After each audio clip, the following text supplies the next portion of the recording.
خدا یسوع مسیح کے زندہ بابرکت اور جلالی نام میں آپ سب کو تحسین اور شکرانہ کا سلام۔ خدا آپ سب کو بڑی برکت دے۔ ہم شکر گزاری کرتے ہیں اپنے زندہ خدا کی، جو برکت دیتا ہے، خوشی دیتا ہے، شادمانی دیتا ہے۔ اس وقت کے لیے خدا کا شکر ہو کہ ہم اس کے کلام مقدس کی تعلیم حاصل کر رہے ہیں۔ ہم بائبل مقدس میں سے سیکھ رہے ہیں، اناجیل میں سے سیکھ رہے ہیں۔ خداوند کی اناجیل کو، اس کی انجیل کو پڑھ رہے ہیں، اس کی خوشخبری، خداوند یسوع مسیح کی زمینی خدمت کے حالات کو ہم دیکھ رہے ہیں، اور اس میں سے جو بلیسنگ اور جو سبق ہمارے لیے ہے، وہ سبق آموز باتیں ہم ایک دوسرے کے ساتھ شیئر کرتے ہیں، اور ان باتوں کو اپنی زندگی کے لیے مشعل راہ بناتے ہیں، اس کو اپنی زندگی کے لیے لائٹ بناتے ہیں، اپنی راہ کے لیے روشنی بناتے ہیں، تاکہ ہمیں اچھے سے نظر آئے، اور ہماری راہ کا تعین جو ہے وہ خداوند کے کلام کے مطابق ہو۔ آج ہم چوتھے باب کا آغاز کریں گے۔ We will start studying from chapter 4 verse 1۔ لکھا ہے کہ اس وقت روح یسوع کو جنگل میں لے گیا تاکہ ابلیس سے آزمایا جائے، اور 40 دن اور 40 رات فاقہ کر کے آخر کو اسے بھوک لگی، اور آزمانے والے نے پاس آ کر اسے کہا کہ اگر تو خدا کا بیٹا ہے تو فرما یہ پتھر روٹیاں بن جائیں۔ اس نے جواب میں کہا، لکھا ہے کہ آدمی صرف روٹی ہی سے نہیں جیتا نہ رہے گا، بلکہ ہر بات سے جو خدا کے منہ سے نکلی ہے۔ تب ابلیس اسے مقدس شہر میں لے گیا اور ہیکل کے کنگرے پر کھڑا کر کے اس سے کہا کہ اگر تو خدا کا بیٹا ہے تو اپنے تئیں نیچے گرا دے، کیونکہ لکھا ہے کہ وہ تیری بابت اپنے فرشتوں کو حکم دے گا اور وہ تجھے ہاتھوں پر اٹھا لیں گے، ایسا نہ ہو کہ تیرے پاؤں کو پتھر سے ٹھیس لگے۔ یسوع نے اس سے کہا کہ یہ بھی لکھا ہے کہ تو خداوند اپنے خدا کی آزمائش نہ کر۔ پھر ابلیس اسے ایک بہت اونچے پہاڑ پر لے گیا، اور دنیا کی سب سلطنتیں اور ان کی شان و شوکت اسے دکھائی، اور اسے کہا کہ اگر تو جھک کر مجھے سجدہ کرے تو یہ سب کچھ تجھے دے دوں گا۔ یسوع نے اس سے کہا کہ اے شیطان، دور ہو، کیونکہ لکھا ہے کہ تو خداوند اپنے خدا کو سجدہ کر اور صرف اسی کی عبادت کر۔ تب ابلیس اس کے پاس سے چلا گیا، اور دیکھو فرشتے آ کر اس کی خدمت کرنے لگے۔ میرے عزیزو، یہ بہت گراؤنڈ بریکنگ واقعہ ہے، جسٹ امیزنگ۔ اس کو جب میں پڑھتا ہوں، اٹ جسٹ تھرلز می، اور اس میں ایسی زبردست سیکھنے والی باتیں ہیں کہ انسان جو ہے وہ حیران پریشان ہوتا ہے کہ کتنے بڑے لیول پہ یہ ڈسکشن ہے، اور کون کون سی چیزیں ایٹ سٹیک تھیں۔ ہم یہ دیکھتے ہیں کہ ابلیس کا یہ وار کتنا اسٹرانگ تھا، اور پھر ہم دیکھتے ہیں کہ خداوند یسوع مسیح کے جواب کتنے اسٹرانگر تھے اور کتنے زبردست تھے، اور ابلیس کو بہت شرمندگی اٹھانی پڑی۔ ہمیں ایک ایک کر کے ان چیزوں کو یہاں پر دیکھنا ہوگا، اس خوبصورت کلام کے اس حصہ کو سمجھنا ہوگا، اور کچھ چیزیں میں آپ کی گوش گزار کر دوں کہ ہو سکتا ہے کہ ایک آڈیو میں یا پھر 2 آڈیوز میں اس تمام پیسج کو ہم نہ فنش کر سکیں، تو ہو سکتا ہے کہ ہمیں 3 آڈیوز تک بھی اس پہ لگ جائیں۔ سب سے پہلا جو پوائنٹ ہم نے یہاں پہ اٹھایا وہ یہ ہے کہ روح یسوع کو جنگل میں لے گیا تاکہ ابلیس سے آزمایا جائے۔ ہم دیکھتے ہیں کہ پاک روح کا نزول، پاک روح کا مسح، پاک روح کی آنا جو ہے وہ خداوند یسوع مسیح کی ذات کے ساتھ منسوب اور منسلک تھا، اور یہی چیز جو حنا نے دیکھی خداوند یسوع مسیح نے بھی دیکھی، اور اسی بات کی گواہی دی گئی، اور پاک روح کی جو ہے وہ موجودگی جہاں جہاں خدا نے اپنے بیٹے کے وسیلہ سے کام کیا، ہم وہاں پر دیکھتے ہیں۔ جیسے متی 12ویں باب میں آگے جا کر دیکھیں تو وہاں پہ ذکر ہے کہ جب وہ بدروح کو نکالا گیا تو فریسی جو تھے اور فقیہی، تو انہوں نے الزام لگایا کہ یہ بال-زبول کی مدد سے بدروحوں کو نکالتا ہے، اور ہم دیکھتے ہیں کہ خداوند یسوع مسیح نے پاک روح کے خلاف گناہ کے والے سے وہاں پر بتایا ہے، اور کہا کہ اگر میں خدا کی انگلی سے یعنی خدا کے روح سے اس کو نکالتا ہوں تو پھر خدا کی بادشاہی تمہارے درمیان میں آ پہنچی۔ دیٹ مینس کہ جہاں پر پاک روح ہے وہاں پر خدا کی بادشاہی ہے، یا دوسرے الفاظ میں جہاں پر خدا کی بادشاہی ہے یا آپ اسٹیبلش کرنا چاہتے ہیں وہاں پر آپ کو پاک روح ضرور ہی چاہیے۔ بغیر خدا کے روح کے اس کی بادشاہی کا اطلاق نہیں ہو سکتا، اس کی بادشاہی اسٹیبلش نہیں ہو سکتی۔ اور ہم دیکھتے ہیں کہ یہاں پر خداوند یسوع مسیح کی زمینی خدمت کا آغاز ہوا ہے۔ بپتسمہ کے بعد وہاں پر خداوند یسوع مسیح گئے ہیں جنگل بیابان میں۔ یہ علاقہ آج بھی اسرائیل کی سرزمین میں ہے، جو ولڈرنیس ہے، جوڈین ولڈرنیس اس کو کہا جاتا ہے، اور اس کو ماؤنٹ آف ٹیمپٹیشن کہا جاتا ہے۔ یہ وہ علاقہ ہے جہاں پر خانقاہیں بنی ہوئی ہیں اور منکس جو ہیں جو کہ دنیا سے رابطہ توڑ لیتے ہیں وہ وہاں پر زندگی بسر کرتے ہیں۔ شاید وہ یسوع مسیح کے اس ریاضت کے 40 دنوں کو جو ہے وہ امیٹیٹ کرنا چاہتے ہیں، لیکن آبویسلی مقاصد جو ہے یسوع مسیح کا جانے کا مقصد کچھ اور تھا۔ یسوع مسیح منک نہیں تھے، وہ دنیا کے اندر رہ کر اپنا کام کرتے تھے، لیکن 40 دنوں تک آزمائے گئے۔ تو پہلی بات ہمیں یہاں پر نظر آتی ہے کہ روح القدس کی ہدایت اور روح القدس کی مرضی سے یہ سب کچھ ہو رہا ہے، اور خداوند کا روح، باپ کا روح، بیٹے کا روح، روح القدس جو ہے تثلیث کا جو تیسرا اقنوم ہے، وہ یہاں پر ہم دیکھتے ہیں کہ خداوند یسوع مسیح کو، بیٹے کو، خدا بیٹے کو جنگل میں لے کر گئے ہیں تاکہ ابلیس سے آزمایا جائے۔ کیا آزمایا جانا ضرور تھا؟ بالکل ضرور تھا، کیونکہ یہ جو آیتیں یہاں پر ہیں یہ ریورسل ہیں اس چیز کا جو کہ آدم کا گناہ تھا۔ ابلیس نے وہ کچھ جو ہے وہ چھینا جو کہ خدا نے آدم کو دیا تھا، اور یہاں پر ہم دیکھتے ہیں کہ خداوند یسوع مسیح جو کہ آدم ثانی ہیں، دوسرے آدم ہیں جو کہ آدم کی کسی انسان کسی شکل بنا کر اس دنیا میں آئے ہیں، ان کو ہم دیکھتے ہیں کہ انہوں نے آ کر یہاں پر خدا کا کام کیا، اور انہوں نے آدم سے جو غلطی ہوئی اس کو ریورس کیا۔ اور آدم اور حوا کو بھی ابلیس نے انہی باتوں میں آزمایا تھا، کھانے پینے کا جو ہے وہ کھانے کا لالچ دیا تھا، ان کو پھل کھانے کے لیے اس نے جو ہے وہ ترغیب دی تھی، اور شان و شوکت جو ساری دنیا کا اختیار تھا وہ ابلیس نے ان سے چھین لیا تھا۔ آپ یہ دیکھیں کہ وہی ساری چیزیں یہاں پر مسیح کو آفر کر رہا ہے جو اس نے آدم سے چھینی ہوئی ہیں۔ اس نے جیسے مسیح کو روٹی کھانے کی ترغیب دیتا ہے کہ پتھر کو بول کے وہ روٹی بن جائے، تو وہاں پر ہم دیکھتے ہیں کہ یسوع مسیح ناصری کو جیسے اس نے کھانے کے لیے اکسایا، یہی تو ابلیس نے ان کے ساتھ کیا تھا، آدم اور حوا کے ساتھ، اور آدم اور حوا انکار نہ کر سکے لیکن گناہ میں پڑ گئے۔ لیکن ہم دیکھتے ہیں کہ مسیح یسوع ناصری نے ابلیس کی اس آفر کا انکار کیا، اور اس واقعے کا ازالہ ہوا ایک طرح سے کہ آدم اول نے انکار نہ کیا اور ابلیس کی آفر کی ہوئی چیز کے مطابق ہاتھ بڑھا کر لیا اور کھا لیا، جبکہ آدم ثانی نے انکار کیا اور ابلیس کی آفر کی ہوئی اس چیز کو نہ کھایا۔ دوسرا ہم دیکھتے ہیں کہ ابلیس نے شان و شوکت دکھائی اور کہا کہ یہ سجدہ کرو، یہ مجھ سے تم حاصل کر سکتے ہو۔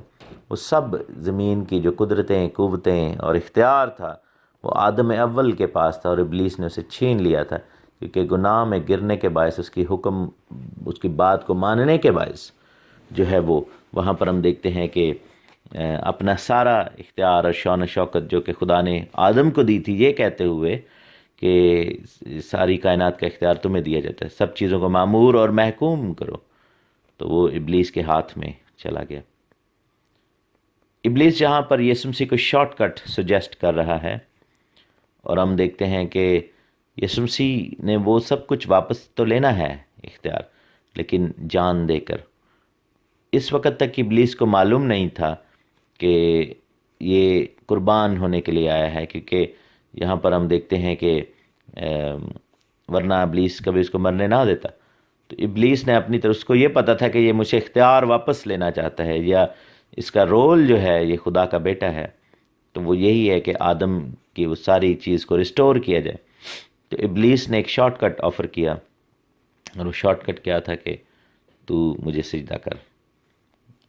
اگر یسوع مسیح ایسا کرتے، خدا معاف کرے، تو پھر ہم ہمیشہ کے لیے کنڈیم ہو جاتے۔ لیکن اگین ایسی بات نہیں ہے، آدم سے یہ غلطی ہوئی، لیکن خداوند نے اس کو ادھر ہی سدھارا، ابلیس کو شرمندہ کیا، اور خداوند یسوع نے جو ہے وہ اس پر فتح پائی، اور بالآخر اختیار تو واپس لے ہی لیا ہے۔ کنجیاں عالم ارواح کی، دنیا کی، تینوں آسمانوں کی، زمین کی، زمین کے نیچے کے علاقے کی، ہر جگہ کی اختیار اور قوت مسیح کے پاس ہے، اور مرنے اور جی اٹھنے کے سبب سے یہ مسیح کو ملا ہے۔ جیسا متی کی انجیل کے آخر میں خدا نے کہا کہ آسمان اور زمین کا کل اختیار مجھے دیا گیا ہے۔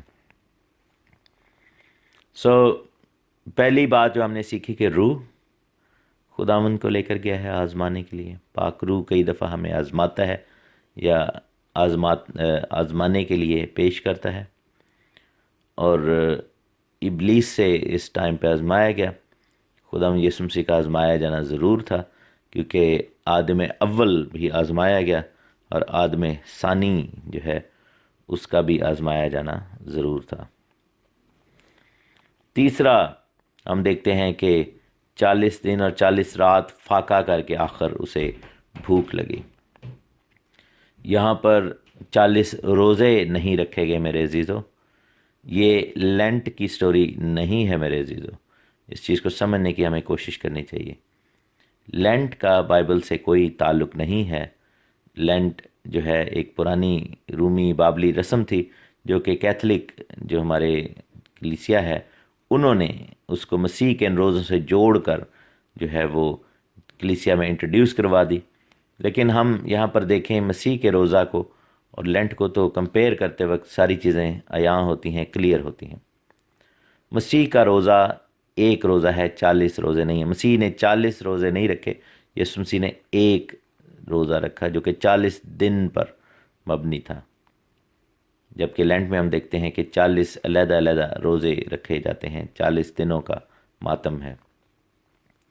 دوسرا، مسیح کا روزہ جو ہے وہ خدمت کے آغاز میں ہے، اور اس کے 3.5 سال کے بعد جا کر صلیب کا جو ہے وہ کام ہوگا، جبکہ لینٹ کو بالکل جو ہے وہ گڈ فرائیڈے اور ان چیزوں کے ساتھ ملا دیا جاتا ہے، اور لینٹ کا خداوند یسوع مسیح کی، یعنی اس روزے کا خداوند یسوع مسیح کی صلیب سے کوئی تعلق نہیں ہے۔ تو یہ کہنا کہ جی وہ 40 دن کی سفرنگ اور اس کے بعد فوراً بعد ہمارا صلیب پر اینڈنگ ہوتی ہے، اور یہ سب کچھ جو ہے اس کا بائبل سے تعلق نہیں ہے۔ یسوع مسیح کی صلیب اور اس کے جی اٹھنے کو ضرور ہمیں منانا ہے۔ یسوع مسیح کے مرنے اور جی اٹھنے کی جو عید ہے اس کو ضرور ہم نے پورا کرنا ہے، اس کو ضرور اپنی زندگیوں میں لینا ہے، پاک شراکت اور یہ، لیکن اس کا تعلق جو ہے ہمیں یہ یاد رکھنا چاہیے کہ لینٹ کی تہوار سے، راکھ کے بدھ سے نہیں ہے۔ تیسرا یہ ہے کہ یسوع مسیح نے اپنے ماتھے پر راکھ لگا کر ویڈنسڈے کو، بدھ والے دن جو ہے وہ یہ سب کچھ شروع نہیں کیا۔ ہمیں بائبل نہیں بتاتی کہ وہ کب شروع ہوئے تھے، لیکن ایک اور کے بیچ میں سنڈے کی چھٹیاں نہیں تھیں۔ لینٹ کا جو سیزن ہے اس میں سنڈے کو روزہ نہیں رکھا جاتا، باقی دنوں میں رکھا جاتا ہے۔ تو اگین 40 کی بجائے زیادہ دن بن جاتے ہیں پورے سیزن کے۔ تو یہ کسی بھی طریقے سے یسوع مسیح کے روزے پر لینٹ جو ہے وہ پورا نہیں اترتا۔ ہمیں آنکھوں کو کھلا رکھنا چاہیے۔ روزہ رکھنا بائبل ہمیں سکھاتی ہے، مسیح نے روزے کی تعلیم دی، اور ہمیں سارا سال روزہ رکھنا چاہیے، جتنی ہمت اور سکت ہو اس کے مطابق رکھنا چاہیے۔ میں ایڈوائز نہیں کرتا کہ ہر شخص 40 دن لمبا ایک روزہ رکھے، کیونکہ یہ جو ہے یہ بہت ہی کہہ لیں کہ مشکل ہوگا۔ بہت سارے لوگوں کی باڈیز جو ہیں وہ اس قابل نہیں ہیں، اور وہ جان لیوا بھی ہو سکتا ہے۔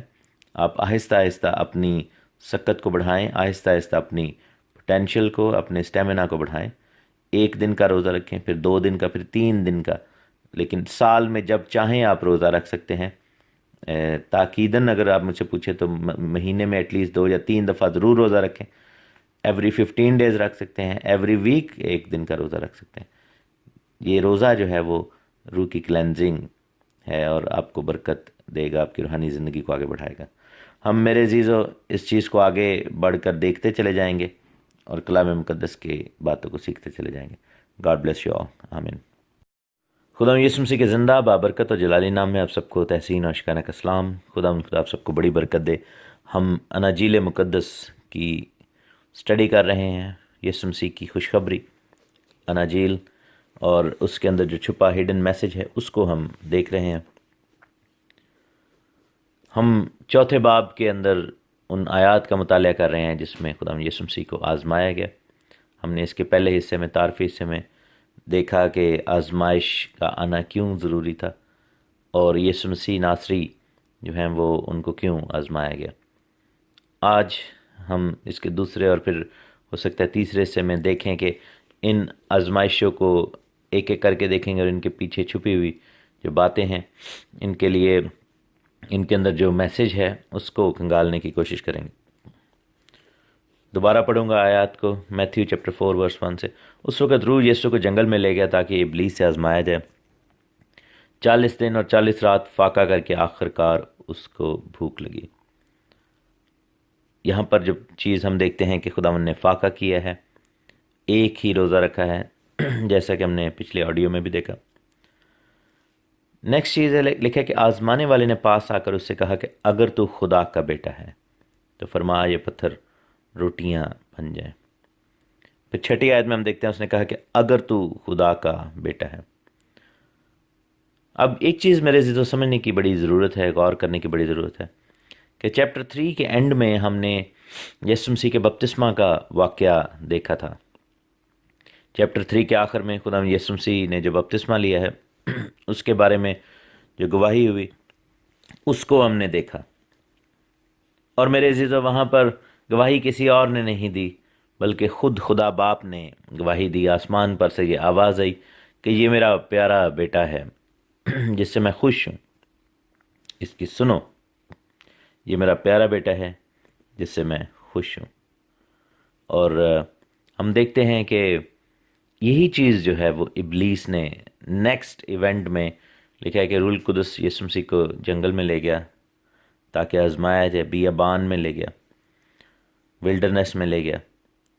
اور یہاں پر ہم دیکھتے ہیں کہ خدا یسوع مسیح نے جو ہے وہ اس سے پہلے کہ کچھ کہتے یا کرتے، یعنی کہ جب روزہ رکھا، روحانی ترقی کا باعث جو ہوتا ہے، تو ابلیس نے آ کر سب سے پہلا کام کیا ہے کہ اس نے اسی گفٹ کو، اسی کلیم کو یوز کیا۔ اس نے کہا کہ اگر تو خدا کا بیٹا ہے۔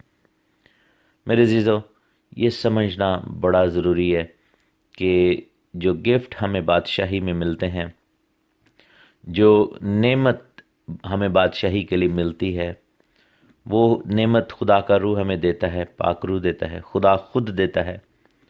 لیکن اس نعمت کو دیے جانے کا مقصد یہ ہوتا ہے کہ وہ خدا کے کام اور خدا کی بادشاہی کے کام پر استعمال کی جائے۔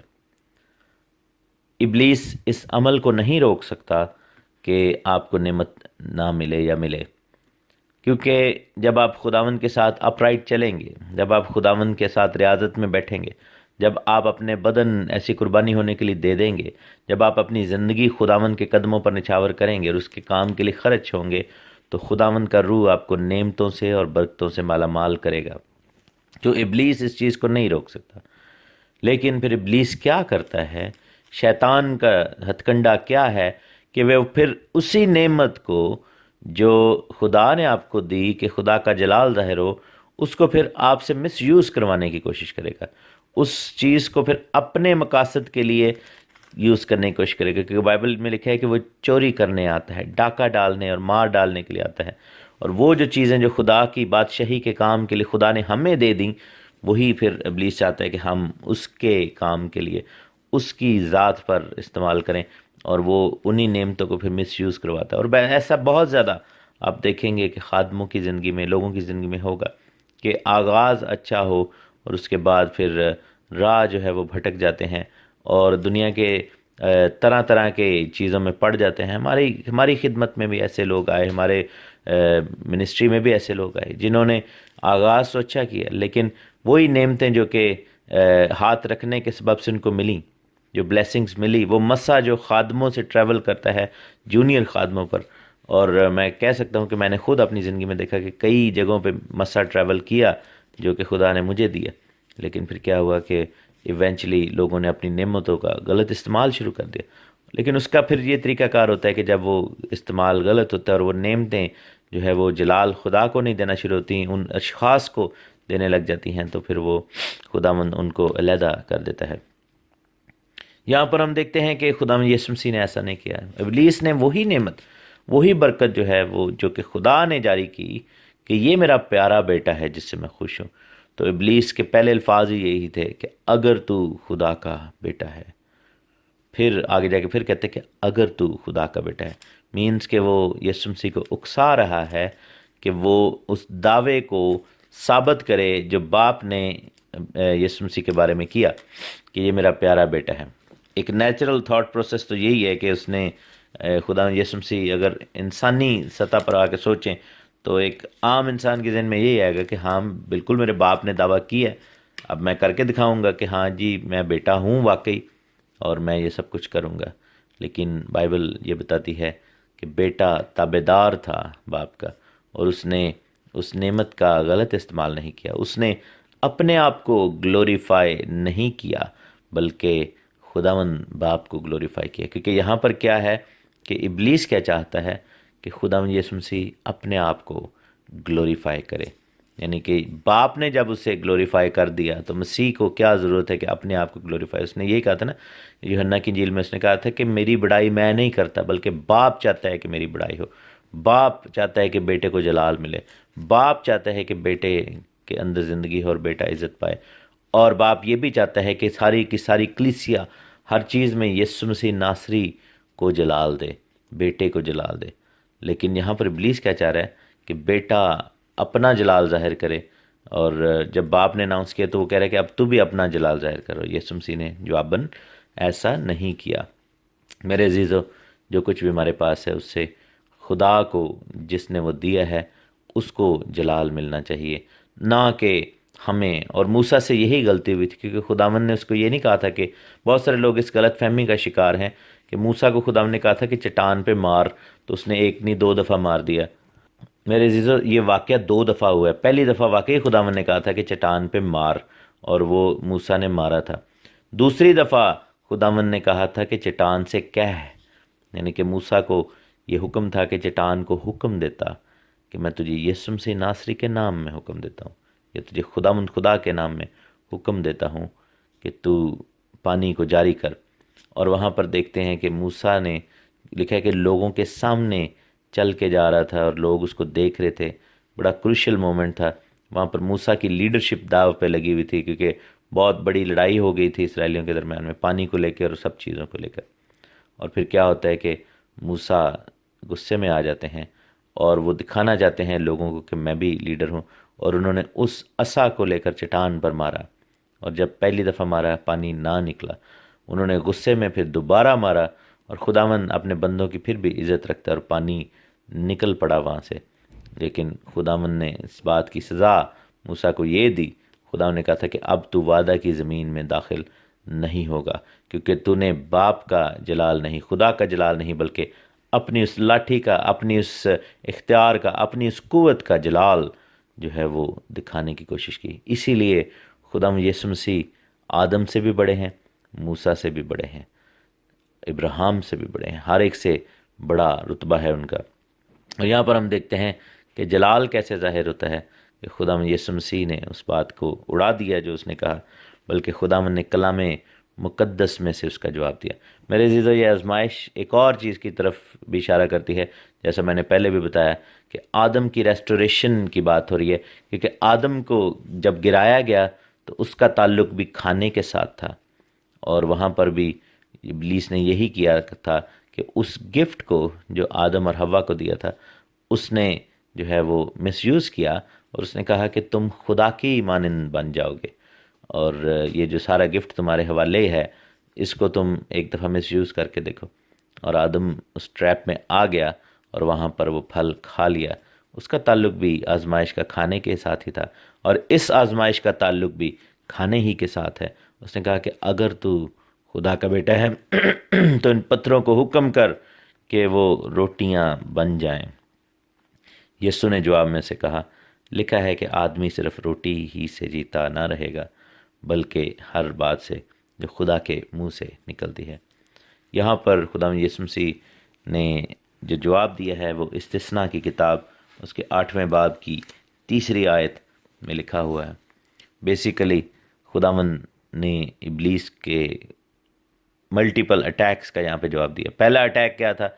مسیح کے گفٹ پہ حملہ۔ دوسرا اٹیک کیا تھا؟ کہ جو آدم کو ابلیس نے جو ہے وہ آفر کی تھی اس کا جواب دینا تھا یہاں پر مسیح کو، اور وہی آفر مسیح کو کرے کھانے پینے کے والے سے۔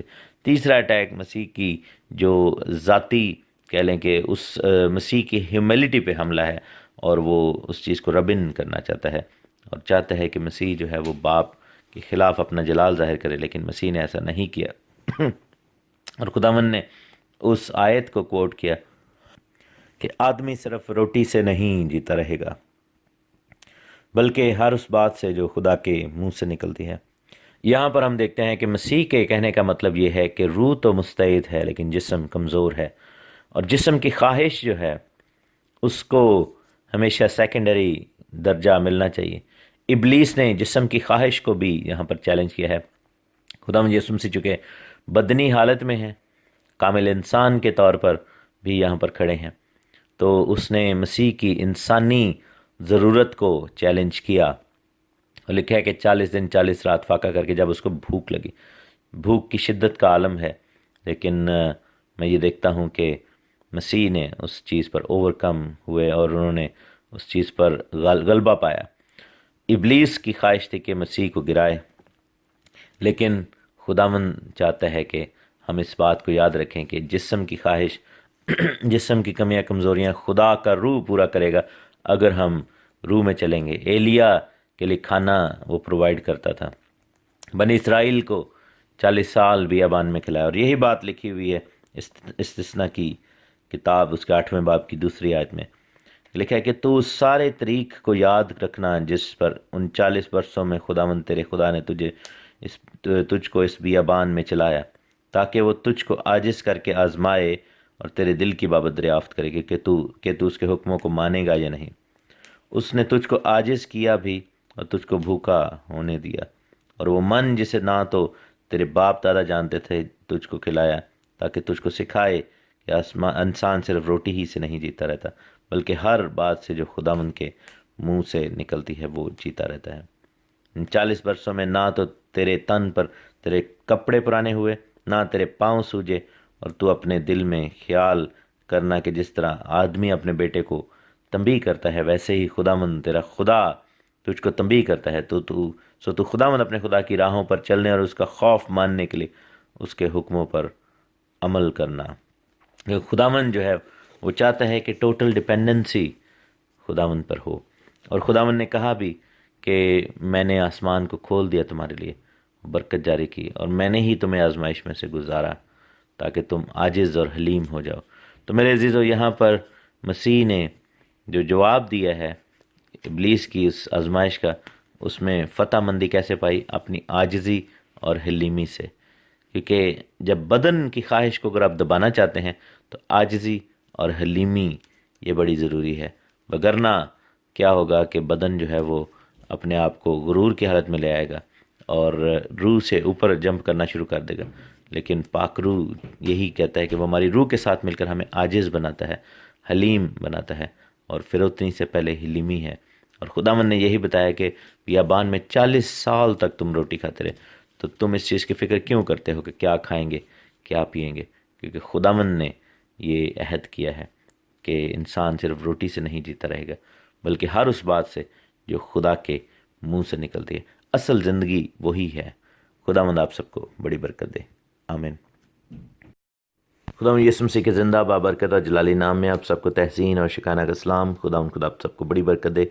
ہم خداوند کی خوشخبری انجیل گاسپل کو ہم سن رہے ہیں، اور اس میں جو ہڈن میسج ہے، جو اس میں چھپی ہوئی باتیں ہیں، جو اس میں خوبصورت مکاشفے ہیں، اس کو ہم کنگال رہے ہیں۔ خداوند کے نام کو بڑا عزت اور جلال ملے۔ متی کی انجیل اس کے 4 باب میں ہم ہیں، اور ہم ان آزمائشوں پر غور کر رہے ہیں جن میں سے خداوند یسوع مسیح کو گزرنا پڑا۔ پہلی آزمائش کا تعلق جو ہے وہ بدن کے ساتھ ہے، جس میں ہم دیکھتے ہیں کہ بدن کی خواہش، بھوک، پیاس، اور ساتھ میں جو چیلنج تھا وہ اس برکت کو جو خداوند نے یسوع مسیح اپنے بیٹے کو دی اور اعلان کیا کہ یہ میرا پیارا بیٹا ہے جس سے میں خوش ہوں۔ اور ہم دیکھتے ہیں کہ اس آزمائش کو خداوند نے کلام کے وسیلہ سے ہی ڈیل کیا، ٹیکل کیا، اور ساتھ میں خداوند نے جو بات کہی وہ یہ تھی کہ خداوند کا کلام جو ہے وہ ہر ایک چیز سے بڑھ کر ہے۔ انسان کی ضروریات تو ہیں، لیکن کس طریقے سے خداوند کا کلام جو ہے وہ ہر ضرورت کو پورا کرتا ہے، چاہے وہ روحانی ہو یا جسمانی۔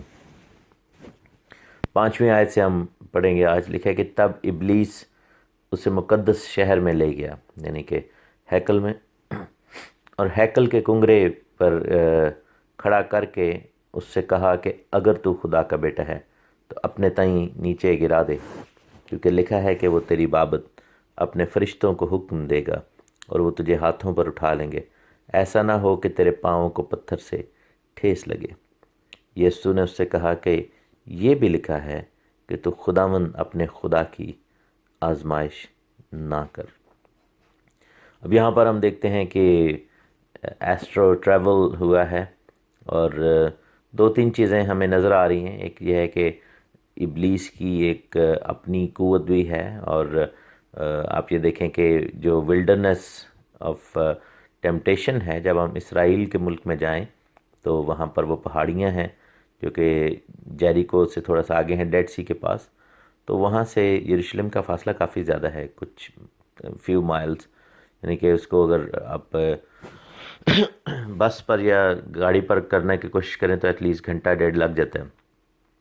لیکن ہم یہ دیکھتے ہیں کہ ابلیس پلک جھپکتے میں فلائی کر کے وہاں سے لے کر گیا ہے اور ہیکل کے کنگرے پر کھڑا کیا ہے۔ تو یہاں پر could it be کہ وہ اسپرچول ٹریول ہے یا واقعی فزیکلی دونوں وہاں پر پہنچ گئے؟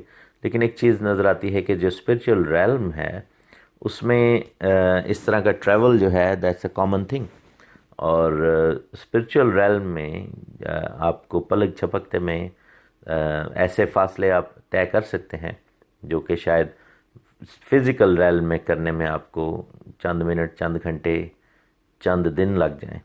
اور آپ یہ دیکھیں کہ اسی لیے فرشتے جو ہیں وہ پلک جھپکتے میں ہمارے پاس موجود ہوتے ہیں، اور گندی تاثیریں ابلیس اور اس کے گرائے ہوئے فرشتے، چونکہ ان کے پاس بھی ایسی قوت ہے اور وہ چونکہ روحانی ریلم میں ہے اور روح کی حالت میں ہی ہیں، تو وہ جو ہیں وہ اس طرح کا ٹریول ایزیلی کر لیتے ہیں۔ ہم دیکھتے ہیں کہ یہاں پر خداوند یسوع مسیح ناصری کو ابلیس نے ساتھ لیا اور یروشلم میں ہیکل کی دیوار پر کھڑا کر دیا، بڑی بلڈنگ جو ہے ہیکل، اس کے کنگرے پر خداوند یسوع مسیح کو اپنے ساتھ کھڑا کیا، اور ساتھ میں کہا کہ اگر تو خدا کا بیٹا ہے تو اپنے تئیں نیچے گرا دے، اور ساتھ میں جو الفاظ ہیں وہ یہ کہے کہ جیسا لکھا ہے۔ اب ابلیس جو ہے وہ کلام مقدس کو یہاں پر کوٹ کر رہا ہے، ابلیس جو ہے وہ خدا کے کلام کو یہاں پر کوٹ کر رہا ہے۔ میرے عزیزو، یہ اس آزمائش کا جو کہ آدم پر آئی تھی اور حوا پر آئی تھی، اس کا دوسرا پہلو بھی ہے۔ آپ کو یاد ہوگا کہ وہاں پر ابلیس نے خدا کے کلام کو مس کوٹ کیا اور اس نے مینیپولیٹ کیا، اور جس کے جواب میں ہم دیکھتے ہیں کہ حوا سے جو گناہ ہوا، حوا سے جو غلطی ہوئی، اس نے اس کلام میں ایڈ کر دیا جو کہ خدا کے منہ سے بات نکلی تھی۔ خداوند نے کہا تھا کہ تم باغ کے کسی درخت کا بھی پھل کھا سکتے ہو، لیکن جو باغ کے بیچوں بیچ میں ہے اس کا پھل نہ کھانا۔ لیکن ابلیس جب آتا ہے، شیطان جب آتا ہے، تو وہ حوا سے کہتا ہے کہ کیا یہ واقعی سچ ہے کہ خدا نے تمہیں باغ کے کسی بھی درخت کا پھل کھانے سے منع کر دیا؟ اب دیکھیں کہ خدا کی بات کچھ اور تھی، ابلیس اس کو ٹوسٹ کر کے بتا رہا ہے، اور حوا نے اس چیز کو ڈینائی کیا، اور ساتھ میں حوا نے کہا نہیں، خدا نے کہا کہ سب درختوں کو کھا لو، لیکن جو باغ کے وسط میں ہے، درمیان میں ہے، اس کا پھل نہ کھانا اور نہ ہی اس کو تم چھونا۔ اب یہاں پر وہ ایکسٹرا بٹ ایڈ ہو گیا، جس کی وجہ سے جو ہے انوانٹیڈ کہہ لیں یا نہ چاہتے ہوئے بھی ایک طرح سے نان ڈیلیبریٹ ایڈیشن بیچ میں ہو گیا خدا کے کلام میں۔ تو منیپولیشن جب خدا کے کلام میں ہوتی ہے تب انسان گناہ میں گرتا ہے۔ ایک اور چیز اس گفتگو سے ثابت ہے ابلیس کی، جو خداوند یسوع مسیح سے وہ کر رہا ہے، وہ یہ ہے کہ ابلیس خدا کے کلام کو جانتا ہے، اور میرے عزیزو چونکہ وہ ایک نورانی فرشتہ رہ چکا ہے اور خدا کے گھر میں سکونت کرتا تھا، اس لیے کلام مقدس سے اس کی آشنائی ہے، وہ جانتا ہے، وہ کلام کو سمجھتا ہے۔ ہاں اس کو اگر اس نے پڑھا ہے، یا یوں کہہ لیں کہ اس نے لوگوں کے منہ سے الفاظ سنے ہوئے ہیں، اور obviously یہ جو الفاظ لکھائے گئے ہیں کہ وہ تیری بابت اپنے فرشتوں کو حکم کرے گا، یہ زبور کے الفاظ ہیں، زبور 91 میں۔ تو جو موسیٰ نبی نے الفاظ لکھے تھے، یہ موسیٰ کی دعا یا موسیٰ کا گیت ہے۔ ہم یہ دیکھتے ہیں کہ ابلیس موسیٰ یا داؤد کے دور سے بہت پہلے گرا دیا گیا تھا، تو پھر کیا جب یہ الفاظ لکھے گئے تب ابلیس بائبل پڑھتا رہا ہے بعد میں؟ تو nothing can stop people from reading the Bible۔ آپ یہ دیکھیں کہ ابلیس بھی ہو سکتا ہے کہ پڑھ لیتا ہو، یا اس کا سورس وہ لوگ ہیں جو کہ اب جیسے آپ یہ دیکھیں کہ جو پڑھتے ہیں لیکن اس پر عمل نہیں کرتے، یا وہ اس کو کرٹیکل وے میں پڑھتے ہیں۔ بہت سارے ایسے اسکالرز ہیں جو بائبل کو غلط ثابت کرنے کے چکر میں پڑھتے ہیں، ٹھیک ہے نا؟ تو بدروئیں جو ہیں اس سورس کے ساتھ پھر کلام کی ان باتوں کو ابلیس تک پہنچا دیتی ہیں۔ اور ایک اور چیز ہے کہ بائبل کے کلام کو سمجھنا اور بات ہے، اس کو پڑھنا اور بات ہے، اور اس پر عمل کرنا اور بات ہے۔ خداوند یسوع مسیح ناصری کے مکاشفہ میں یہ لکھا ہے، مکاشفہ کی کتاب میں، کہ مبارک ہے وہ جو اس کلام کو سنتا، پڑھتا اور اس پر عمل کرتا ہے۔ ابلیس جانتا تو ہے لیکن عمل نہیں کرتا، کیونکہ عمل کرنا نیکی کا کام ہے، اور ہم یہ دیکھتے ہیں یہ راست بازی کی نشانی ہے، راست باز کی نشانی ہے کہ جو خدا کے کلام پر عمل کرتا ہے۔ لیکن یہاں پر ہم دیکھتے ہیں کہ ابلیس نے کلام کو مس یوز کیا، اس نے مس کوٹ کیا، اور یسوع مسیح نے اس چیز کو ریجیکٹ کیا، اور خداوند نے بھی جواب میں خدا کے کلام کو استعمال کیا۔ خداوند نے کہا کہ یہ بھی لکھا ہے کہ تو خداوند اپنے خدا کی آزمائش نہ کر، اور اس کا ذکر جو ہے وہ استثناء کی کتاب ڈیوٹرانومی و وستسار اس کا 6 باب اور اس کی 16ویں آیت میں لکھا ہوا ہے۔ سو یہاں پر جو ڈائلاگ ہے، جو مکالمہ ہے، وہ کچھ یوں ہے کہ ابلیس نے کلام مقدس کے اس وعدے کو مس یوز کیا ہے، مس کوٹ کیا ہے، اور یسوع مسیح نے اس چیز کو ریجیکٹ کیا ہے۔ ایک اور چیز بھی یاد رکھیے کہ اس طرح کے واقعات آپ کی زندگی میں بھی بارہا آئیں گے۔ مجھے یاد ہے کہ ایک دفعہ ایک مسلمان بھائی یا دوست ہے، اس نے مجھے چیلنج کیا، وہ کافی زیادہ جو ہے وہ بائبل کے خلاف بولتا رہا تھا، اور اس نے ایک دن مجھے چیلنج کیا، اس نے کہا کہ آپ اگر پاکستان آئے تو میں آپ کی صداقت آزمانے کے لیے جو ہے وہ کیا کروں گا، جیسے مرکز کی انجیل میں لکھا ہے اس کے آخری باب میں کہ وہ کوئی ہلاک کرنے والی چیز پئیں گے تو انہیں کچھ ضرر نہ پہنچے گا، جو ایمان لانے والے ہیں ان کے درمیان یہ معجزے ہوں گے۔ تو انہوں نے کہا جی ہم آپ کے کلام کی صداقت کو آزمانے کے لیے ایک پیالہ جس میں زہر ہوگا وہ آپ کے سامنے رکھ دیں گے، اور آپ پھر اس کو پیجیے گا، اور اگر تو کلام سچا ہے تو پھر آپ کو کچھ نہیں ہوگا، اور اگر کلام جو ہے وہ سچا نہیں ہے تو آپ کی موت واقع ہو جائے گی۔ میں نے ان سے ایک بات کی، میں نے کہا دیکھو تم نے وہی بات کی، اور اس وقت یہ وہی کام ہے جو ابلیس نے خداوند یسوع مسیح سے کہا تھا کرنے کے لیے، کہ وعدہ جو ہے وہ وہاں پر موجود ہے، لیکن خداوند کا وعدہ جو ہے وہ مس یوز نہیں کرنا چاہیے۔ میں صرف اس وجہ سے کہ تجھے کلام پر اعتماد نہیں، یا تو کلام پر اعتماد نہیں کرتا، تو میں صرف اس وجہ سے کہ میں صرف تجھے سیٹسفائی کرنا ہے، میں خدا کو کیوں آزماؤں۔ دوسری بات یہ ہے کہ اگر تو واقعی ہی اتنا سچا ہے کلام کو سمجھنے کے معاملے میں، تو ایمان لا اور پھر تو جو ہے وہ پیالہ پی لینا، تو دیکھتے ہیں کہ پھر کیا ہوتا ہے۔ لیکن بات ایسی نہیں ہے میرے عزیزو، خداوند بچاتا تب ہے جب آپ کے اوپر وہ بپتا پڑ جائے، جب آپ کے اوپر افتاد پڑ جائے، جب آپ کے اوپر وہ پرابلم آ جائے، تب خداوند بچاتا ہے۔ لیکن اگر آپ جان بوجھ کے پرابلم میں کودیں کہ خداوند مجھے بچائے، تو پھر وہ آپ خداوند کو ناجائز ناحق آزما رہے ہیں۔ دانیل اور اس کے دوست جو تھے، وہ اس کے دوستوں کو جب آگ میں پھینکا گیا تو انہوں نے یہ سجیسٹ نہیں کیا تھا کہ تم ہمیں آگ میں پھینک دو، ہم تمہیں دکھائیں گے ہمارا خدا کون سا ہے۔ بادشاہ نے یہ سجیسٹ کیا تھا کہ ان کی سزا یہ ہے کہ جو بھی سجدہ نہ کرے ان کو آگ میں پھینک دیں گے، اور ان کو یہ ایمان تھا کہ خداوند خدا جو ہے وہ ایسا کرنے پر قادر ہے، کیونکہ وہ یہ آیت پڑھ چکے تھے کہ وہ تیری بابت اپنے فرشتوں کو حکم دے گا اور تجھے اپنے ہاتھوں پر اٹھا لیں گے۔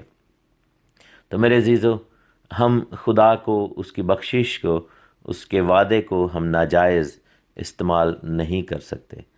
Be careful. بہت سارے لوگ خدا کو بلیک میل کرتے ہیں اس طرح، اور وہ کہتے ہیں کہ تو نے چونکہ یہ کہا ہوا ہے، اب یہ تیرا فرض ہے کہ تو مجھے دے گا۔ لیکن ہماری دعا ایسی نہیں ہونی چاہیے۔ ہماری دعا جو ہے وہ آزمائش میں خدا کو، باپ کو نہ ڈالے۔ خدا نے جب یہ باتیں ہمیں دی ہیں، ہماری دعا، ہماری سوچیں، ہمارا انداز جو ہے وہ خدا کو ہم ہوسٹیج ہولڈ نہیں کر سکتے۔ ہم یہ نہیں کہہ سکتے کہ چونکہ تو نے ایسے لکھ دی ہے اب تجھے کرنا ہی پڑے گا۔ لیکن میرے عزیز خداوند ہمیں بچانے پر قادر ہے۔ جیسے آپ یہ دیکھیں کہ شیروں کے منہ بند ہو جانے، آگ کی حدت ختم ہو جانا، اور آپ یہ دیکھیں کہ یوحنا رسول جو تھا 12 رسولوں میں سے، کہا یہ جاتا ہے کہ جو ہسٹری کی کتابیں بتاتی ہیں کہ اس کو تیل کے کھولتے ہوئے جو ہے وہ کڑاہ میں پھینک دیا گیا تھا، کڑاہی میں بہت بڑی، لیکن وہ بچ گیا۔ اس کو زہر کا پیالہ زبردستی پینے پر مجبور کیا گیا، اس کی سزا یہ تھی، اور اس نے پیا اور وہ بچ گیا۔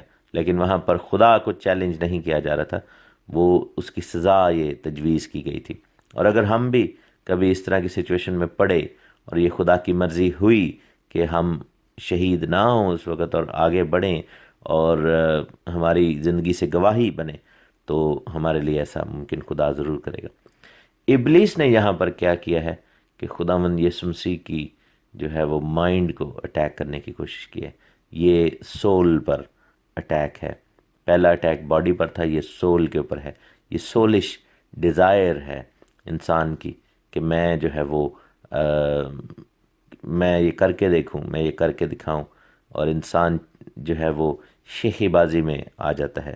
لیکن خداوند نے سول کے اس اٹیک کو بھی جواب دیا، اور تمام اٹیکس کو آپ یہ دیکھیں کہ تمام ٹیمپٹیشنز کو خداوند نے کلام مقدس کے وسیلہ سے جو ہے وہ ٹیکل کیا ہے۔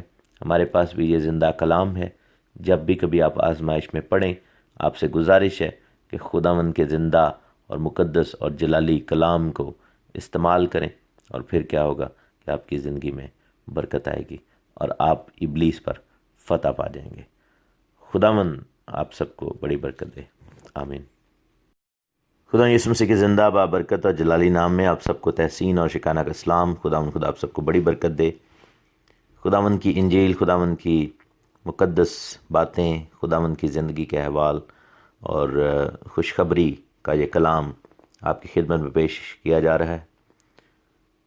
ہم اناجیل کی تیاری، اس کی اسٹڈی، اس کی تعلیم، ان سب باتوں میں اپنا وقت سپینڈ کر رہے ہیں، اور دیکھ رہے ہیں کہ ہمارے خداوند، ہمارے زندہ مالک، ہمارے بادشاہ خداوند یسوع مسیح ناصری جب اپنی زمینی خدمت میں زمین پر تھے تو انہوں نے کیا کیا باتیں کہیں، ان کے مطلب کیا ہیں، ان کے اندر بھید کی باتیں کیا ہیں۔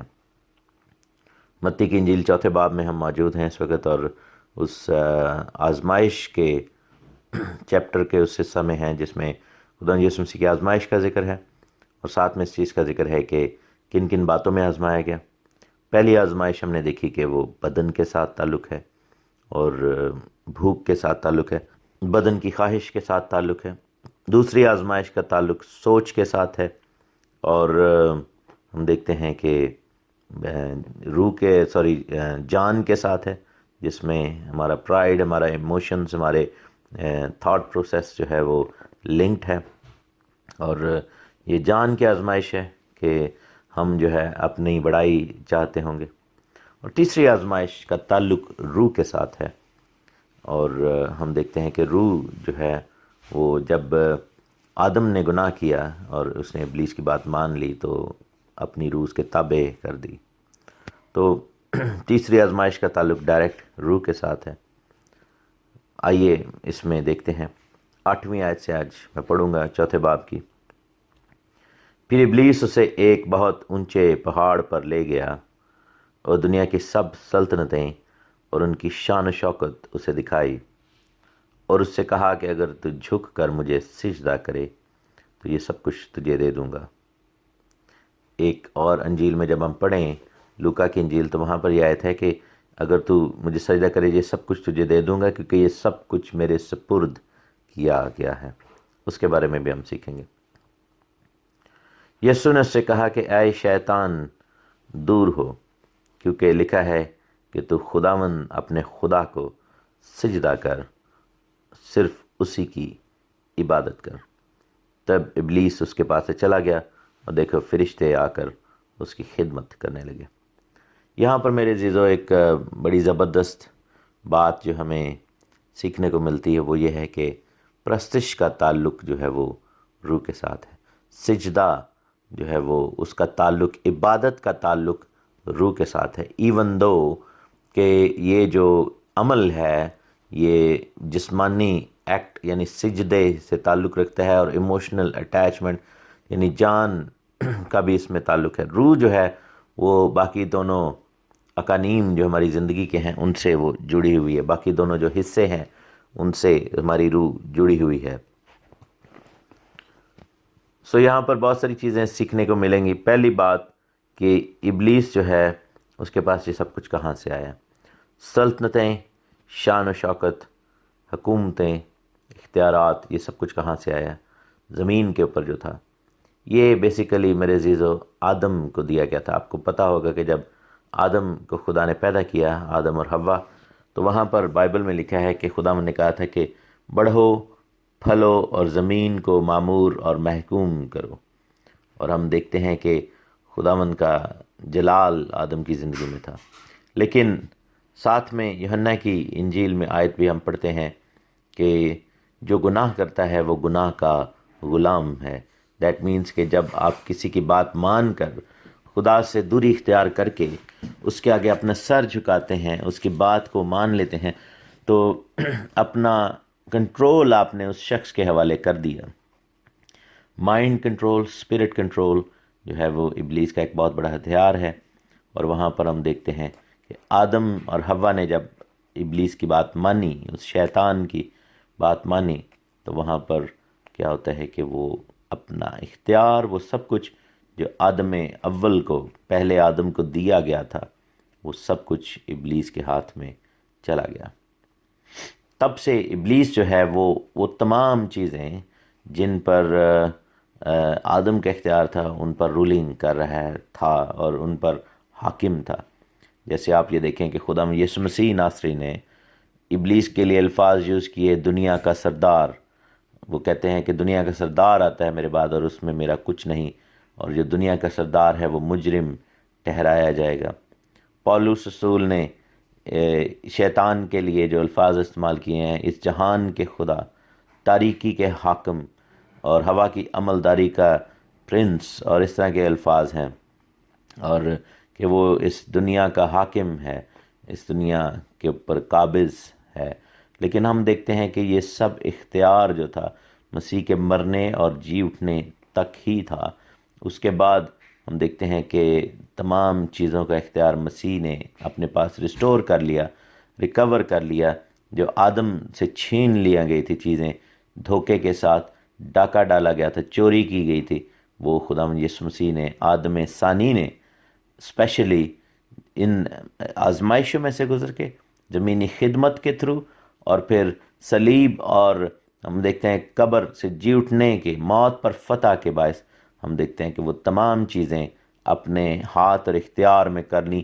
عالم ارواح جو کہ زمین کے نیچے کا علاقہ ہے، اس کی کنجیاں، اتھا گڑھے کی کنجی، یہ سب خداوند یسوع مسیح کے پاس ہے۔ زمین کی ساری سلطنتیں، سارے اختیار، ساری شان و شوکت، سب کچھ مسیح کے تابع ہو گیا۔ سارے تخت، ساری حکومتیں، اختیارات، سلطنتیں، یہ سب کچھ جو ہے مسیح کے تابع ہو گیا۔ تمام آسمانوں کا اختیار مسیح کے تابع ہو گیا۔ اور ہم دیکھتے ہیں کہ بائبل ہمیں سکھاتی ہے کہ جب آسمان پر جانے والے تھے خداوند یسوع مسیح، متی کی انجیل کے آخر میں، تو خداوند نے کہا کہ آسمان اور زمین کا کل اختیار مجھے دیا گیا ہے۔ ایک زمانہ تھا جب یہاں پر ابلیس شیطان یہ دعویٰ کر رہا ہے کہ اختیار اس کے سپرد ہے، اس کے پاس ہے، لیکن خداوند یسوع مسیح نے وہ طریقہ اپنایا جس کے باعث انہوں نے ابلیس پر فتح پائی۔ اور وہ طریقہ کیا تھا؟ تابعداری کا، کلام مقدس پر عمل کرنے کا، خدا کے منصوبے پر عمل کرنے کا، باپ کی مرضی کو پورا کرنے کا طریقہ کار ہے میرے عزیزوں۔ اور ہم دیکھتے ہیں کہ یہ حملہ جو ابلیس نے کیا، یہ روح پر حملہ ہے۔ پہلا حملہ جان پر کیا، بدن پر کیا، دوسرا حملہ جان پر کیا، اور تیسرا اور آخری حملہ روح پر کیا۔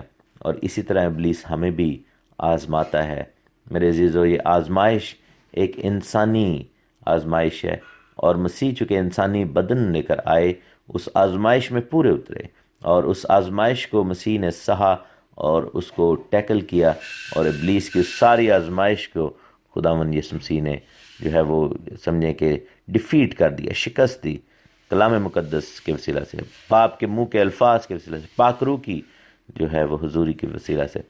اور ہمیں بھی ایسا ہی کرنا ہے۔ یہاں پر لکھا ہے کہ ابلیس نے یسوع مسیح کو یہ آفر کیا کہ تو اگر جھک کر مجھے سجدہ کرے۔ ہم نے دیکھ لیا کہ یہ سلطنتیں، شان و شوکت اور اختیارات وہ کہاں سے آئے تھے اور اب کہاں پر ہیں، کس کے حوالے ہیں۔ اور پھر لکھے کہ جھک کر مجھے سجدہ کرے۔ اور اگر ہم مکاشفہ کی کتاب بک آف ریولیشن چیپٹر 13 میں جائیں اور اس کی 4 آیت میں دیکھیں تو لکھا ہے کہ اس اژدہا نے، اس ڈریگن نے، اس شیطان نے اپنا اختیار اس حیوان کو دے دیا، یعنی ان لوگوں کو، ان کہہ لیں کہ وہ حکومت جو تھی اور اس کا جو لیڈر تھا مخالف میں سے، ان کو دے دیا، اس لیے کہ انہوں نے اژدہا کی پرستش کی، اور اس حیوان کی بھی یہ کہہ کر پرستش کی کہ اس حیوان کی مانند کون ہے اور کون اسے لڑ سکتا ہے۔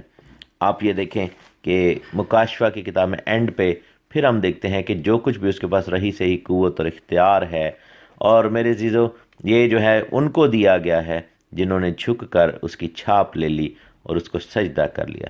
اور آپ یہ دیکھیں کہ بائبل ہمیں بتاتی ہے کہ جو جسم کو مار سکتے ہیں ان سے نہ ڈرو، بلکہ اس سے ڈرو جو روح کو بھی مار سکتا ہے، قتل کر سکتا ہے۔ اور بائبل ہمیں صاف کہتی ہے کہ جنہوں نے پرستش کی اس کی، جنہوں نے اس کے آگے سر جھکا دیا، جنہوں نے چھاپ لے لی، ان کی روحیں جو ہیں وہ کنڈیمڈ ہو گئی ہیں، ان کی روحیں جو ہے وہ لعنت کے نیچے آ گئی، اور وہ ہمیشہ کے لیے جہنم کی وارث ہو گئیں، اور وہ تمام لوگ جو ہیں وہ آگ اور گندک کی جھیل میں ڈالے جائیں گے جنہوں نے مخالف مسیح کی پرستش کی اور اس حیوان کی چھاپ لی اور اس اژدہا کی جو ہے وہ چھاپ اپنے ماتھوں پر لگائی اور لی ہے۔ میرے عزیزو یہ سمجھنا بڑا ضروری ہے، اسی لیے یہ اٹیک جو ہے یہ روح کے اوپر ہے، کیونکہ بائبل ہمیں یہ بتاتی ہے۔ اگر ہم یوحنا کی معرفت لکھی گئی انجیل میں پڑھیں تو وہاں پہ صاف لکھا ہے، خداوند کے کلام میں 4 باب میں لکھا ہوا ہے کہ خداوند یسوع مسیح کے الفاظ کے باپ روح ہے اور چاہتا ہے کہ اس کے پرستار روح اور سچائی سے اس کی پرستش کریں، اور پرستش کا تعلق روح کے ساتھ ہے، سچائی کے ساتھ ہے۔ اور آپ یہ دیکھیں کہ یہاں پر کلام مقدس جو ہے وہ سچائی ہے جس کو یوز کر کے خداوند یسوع مسیح نے اس حملے کا جواب دیا۔ اور ابلیس چاہتا تھا، شیطان چاہتا تھا کہ خداوند جو ہے وہ اس کو سجدہ کر دیں، اور سجدے کا تعلق روح کے ساتھ ہے، کیونکہ اگر ایسا کر دیا جاتا جیسا آدم نے کر دیا تھا تو پھر روحیں جو ہیں وہ اس کے قبضہ میں ہو گئیں، اور روح جو ہے وہ اپنا وہ مقصد اور اپنا مقام کھو دیتی۔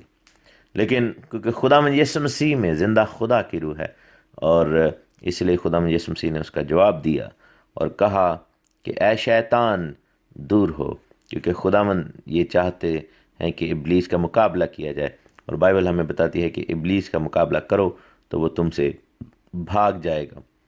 ایک تو خداوند یسوع مسیح نے وہاں پر اس کو ریبیوک کیا، اس کو ریموو کیا، دور کیا، اور دوسرا لکھا ہے کہ خداوند نے کہا کہ لکھا ہے کہ تو خداوند اپنے خدا کو سجدہ کر اور صرف اسی کی عبادت کر۔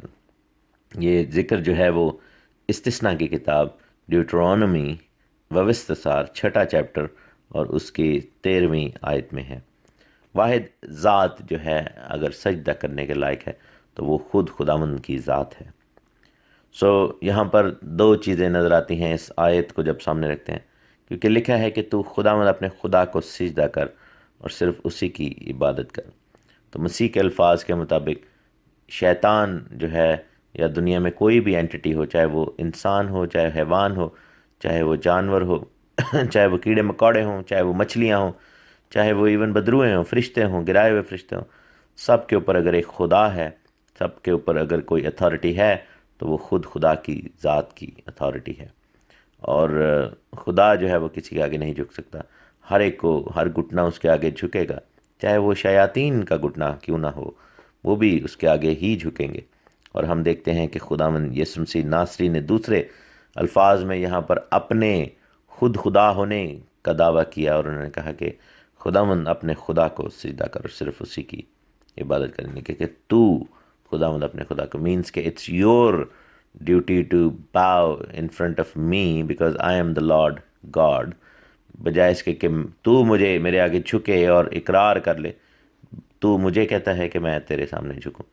اور بائبل بتاتی ہے کہ جب خداوند یسوع مسیح نے کلام مقدس کے مطابق ابلیس کو ریبیوک کیا اور اس کو جھڑک دیا اور اس کو ریموو کیا، دور کیا، تو لکھا ہے کہ تب ابلیس اس کے پاس سے چلا گیا۔ میرے عزیزو، اس چیز کو سمجھنے کی ضرورت ہے۔ یہ روحانی جنگ کا یہ پہلو یہاں پر نظر آتا ہے کہ جب کبھی ابلیس آ کر آپ کو آزماتا ہے یا آزمانا چاہتا ہے، اس کا حملہ، اس کا اٹیک جو ہوگا وہ آپ کی روحوں پر ہوگا، اور خداوند اور روح پر ہوگا، بدن پر ہوگا، جان پر ہوگا۔ دا بیسٹ پالیسی از کہ کلام مقدس کو استعمال کریں اس کے خلاف، اور دوسرا یہ ہے کہ اس کو چھڑکیں، اس کو باندھ دیں اور اس کو ریموو کر دیں۔ اور عموماً ابلیس کی جو گندی تاثیریں اور قوتیں ہیں، بدروہیں ہیں، وہ آپ کے خلاف حملے کریں گی، ان کو آپ بھگا سکتے ہیں۔ اور لکھا ہے کہ ابلیس چلا گیا، فرشتے آ کر اس کی خدمت کرنے لگے، یعنی کہ اینجلز کو ہم یوز کر سکتے ہیں اس کام کے لیے۔ اینجلز جو ہیں ان کے لیجنز آ کر ہماری خدمت کریں گے اور ہمارے لیے وہ کھڑے ہوں گے۔ یہ ایک روحانی جنگ کا اگین ایک پہلو نظر آتا ہے۔ فرشتوں نے آ کر خداوند کی خدمت کی۔ بہت سارے لوگ یہ کہتے ہیں کہ لکھا تو نہیں ہے، وہ یہ تھا کہ فرشتوں نے آ کر آسمانی خوراک جو ہے وہ خداوند کے سامنے رکھی اور خدمت کرنے لگے۔ سے مراد یہ ہے کہ وہ 40 دن کے فاقے کے بعد جب بھوک لگی ہے تو فرشتوں نے آ کر آسمانی خوراک کا خوان جو ہے، آسمانی خوراک کا جو ہے وہ ٹرے جو کہہ لیں کہ وہ ان کے سامنے رکھا، اور ان کو جو ہے وہ خداوند یسوع مسیح کی خدمت میں لگ گئے۔ اینی یہ بات لکھی تو نہیں ہے لیکن یہ سوچی جاتی ہے۔ بہرحال یسوع مسیح کے کھانے پینے کے والے سے بہت کم بائبل میں، جسمانی چیزوں کے بارے میں بہت کم لکھا ہوا۔ خداوند یسوع مسیح نے عزیزو اس طریقہ کار سے غلبہ پایا، اور ابلیس پر ہم سب غلبہ پا سکتے ہیں خداوند یسوع مسیح کے وسیلہ سے۔ آپ سب کو بڑی برکت ملے، آمین۔ خداوند یسوع مسیح کے زندہ برکت اور جلالی نام میں آپ سب کو تحسین اور شکاینا کا اسلام۔ خداوند خدا آپ سب کو بڑی برکت دے۔ خداوند کی انجیل، گاسپل آف جیزس کرائسٹ یشوع، خداوند یسوع مسیح ناصری کے منہ سے نکلی باتیں، ان کے حالات زندگی، ان کی زمینی خدمت کی ہم سٹڈی کر رہے ہیں، اور انجیل مقدس میں 4 باب میں ہم ہیں۔ ہم نے دیکھا 4 باب کے شروع میں ان آزمائشوں کو جس میں سے مسیح کو گزرنا پڑا۔ آج ہم 12ویں آیت سے دیکھیں گے۔ لکھے کہ جب اس نے سنا کہ یوحنا پکڑوا دیا گیا تو گلیل کو روانہ ہوا اور ناصرت کو چھوڑ کر کفرنہوم کے علاقہ میں جا بسا۔ جو جھیل کے کنارے زبولون اور نفتالی کی سرحد پر ہے، تاکہ جو یسایہ نبی کی معرفت کہا گیا تھا وہ پورا ہو کہ زبولون کا علاقہ اور نفتالی کا علاقہ، دریا کی راہ یردن کے پار، غیر قوموں کی گلیل۔ جو لوگ اندھیرے میں بیٹھے تھے انہوں نے بڑی روشنی دیکھی، جو موت کے ملک اور سایہ میں بیٹھے تھے ان پر روشنی چمکی۔ یہاں پر ہم دیکھتے ہیں میرے عزیزوں کہ خدا یسوع مسیح ناصری جو ہے وہ کفار نحوم یا کفر نحوم کا علاقہ ہے، وہاں پر جاتے ہیں۔ اس ایریے کو کپرنیم انگلش میں کہتے ہیں اور اردو میں کفر نحوم کہتے ہیں، یا عبرانی میں کفار نحوم کہتے ہیں۔ اب جو لفظ کفار ہے یا جس کو کفر لکھا ہوا ہے یا کفر لکھا ہوا ہے، بیسیکلی یہ ٹاؤن کو یا گاؤں کا جو ہے وہ نام ہے۔ جیسے اردو میں ہم دیکھتے ہیں کہ بہت سارے لوگوں جو سٹیز ہیں یا گاؤں ہیں ان کے آگے پر لکھا ہوتا ہے، مثلا لائل پور، اس کے بعد ہم دیکھتے ہیں کہ خوش پور، اس طرح کے علاقے ہیں پاکستان میں، یا پھر آباد لکھا ہوتا ہے جیسے اسلام آباد، فیصل آباد، حیدرآباد۔ تو یہ اس طرح کے شہروں ان سے صاف پتہ لگتا ہے کہ یہ شہر کا نام ہے، پور یا آباد، یا اس طرح کے اور بھی جو نام ہیں مختلف۔ تو اسی طرح عبرانی میں جو ہے لفظ کفار کا مطلب ہے گاؤں یا علاقہ یا ٹاؤن، تو کفار نحوم کا مطلب ہے نحوم کا علاقہ۔ جیسے ہم فیصل آباد دیکھتے ہیں تو اس سے پتہ لگتا ہے کہ شاہ فیصل کے نام پر بسنے والی بستی، یا پھر ہم جو ہے وہ شکارپور اگر کہتے ہیں تو مثلا، یا لائل پور، تو لائل جو بندہ تھا گورا تھا اس کے نام پر بسنے والی بستی پاکستان میں۔ تو یا گڑھ کہتے ہیں، جیسے انڈیا میں کہتے ہیں چندی گڑھ، تو جو گڑھ ہے یعنی کہ گڑھ کا مطلب بھی اگین علاقہ آتا ہے۔ تو اس طرح کے مختلف لینگویجز میں مختلف نام ہیں جو کہ یوز کیے گئے ہیں۔ ہم اس جگہ پر جا چکے ہیں اسرائیل کے ملک میں، اور یہ بڑا خوبصورت ایریا ہے، اور گیلیلی جو نارتھ ہے، نارتھ آف اسرائیل، اس میں یہ علاقہ ہے کفار نحوم یا کپرنیم، اور یہاں پر اس کو ٹاؤن آف جیزس بھی کہا جاتا ہے، اور یہاں پر ان کی رہائش تھی خدا ان کی، اور زیادہ تر ان کے جو دوست تھے، خدمت تھی، وہ وہاں پر بھی ہوئی۔ یہ جو یوحنا کے پکڑوا دیے جانے کا واقعہ ہے، یہ باقی اناجیل میں تھوڑا ڈیٹیل میں لکھا ہوا ہے۔ اس کو جب ہم پڑھتے ہیں، جیسے یوحنا کی انجیل 14ویں باب کی، اس متی کی انجیل 14ویں باب کی 3 آیت کو دیکھیں۔ یہاں پر متی خود اس واقعے کو آگے جا کر ذرا ڈیٹیل میں بتاتا ہے۔ لکھا ہے کہ ہیرودیس نے اپنے بھائی فلپس کی بیوی ہیرودیاس کے سبب سے یوحنا کو پکڑ کر باندھا اور قید خانہ میں ڈال دیا تھا، کیونکہ یوحنا نے اسے کہا تھا کہ اس کا رکھنا تجھے روا نہیں، اور وہ ہر چند اسے قتل کرنا چاہتا تھا، مگر عام لوگوں سے ڈرتا تھا کیونکہ وہ اسے نبی جانتے تھے۔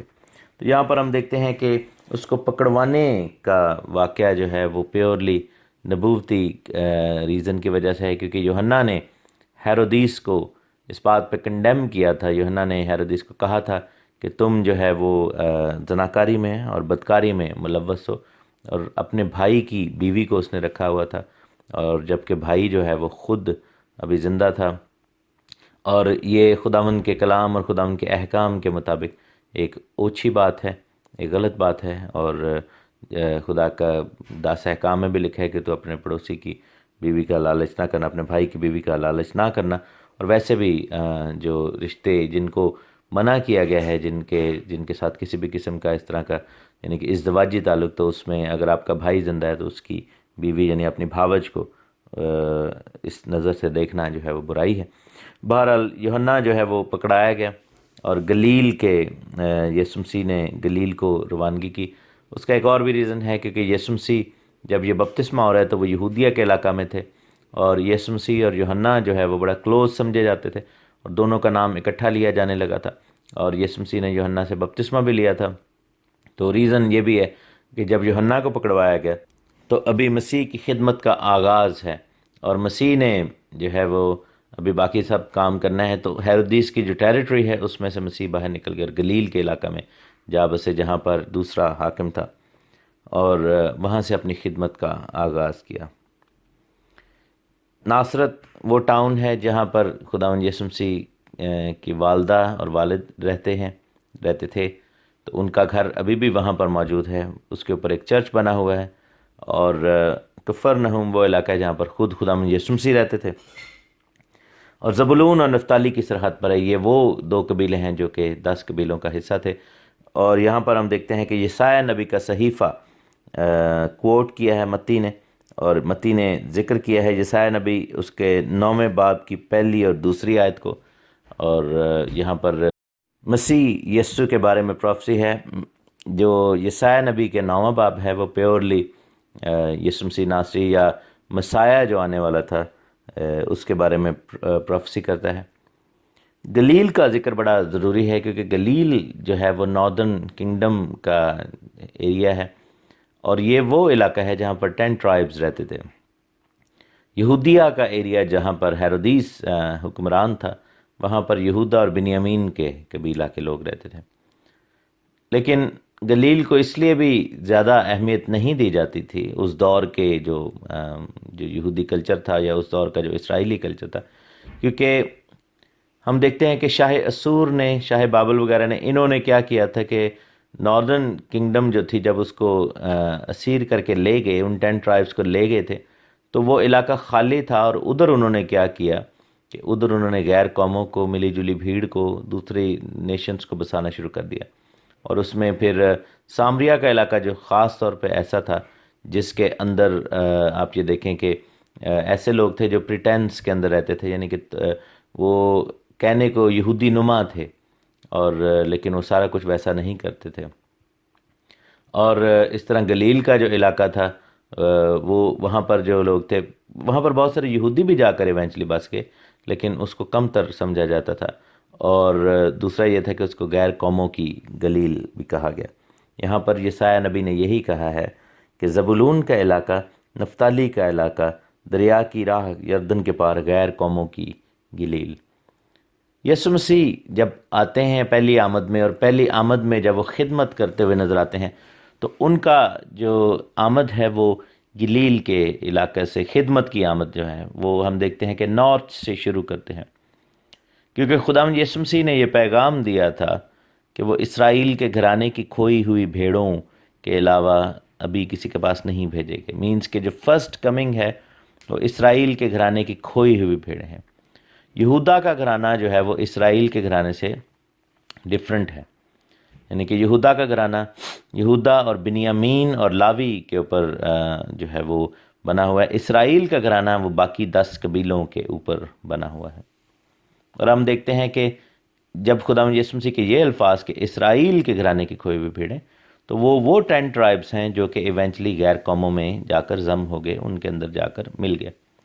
تو مقصد دوسرے الفاظ میں سائملٹینیسلی یا یوں کہہ لیں کہ الٹرنیٹیولی خداوند یسوع مسیح یہ کہہ رہے ہیں کہ پہلی آمد پیورلی لاسٹ شیپ یعنی کہ ان قبائل، ان 10 ٹرائبز کے لیے ہے جو کہ گم گئے ہیں اور غیر قوموں میں چلے گئے، اور یعنی کہ غیر قوموں کی بیسیکلی بات ہو رہی ہے۔ بہت سارے لوگ یہ بلیو کرتے ہیں، اس آیت کو رانگلی انٹرپریٹ کرتے ہیں کہ پہلی آمد جو تھی، مسیح کی جو آمد تھی، پہلے ان کی آمد صرف یہودیوں کے لیے تھی، بعد میں وہ میسج کھل گیا پوری دنیا کے لیے۔ نہیں، یہودا کا گھرانہ جو ہے اس کو سیکنڈ کمنگ میں فوکس کیا جائے گا، زکریا کی بک میں جیسے لکھا ہے کہ وہ جنوبی بگولوں کے ساتھ جو ہے وہ خداوند آگے جائیں گے، اور جنوبی حکومت جو ہے، سدرن کنگڈم جو ہے وہ یہودا کی کنگڈم ہے۔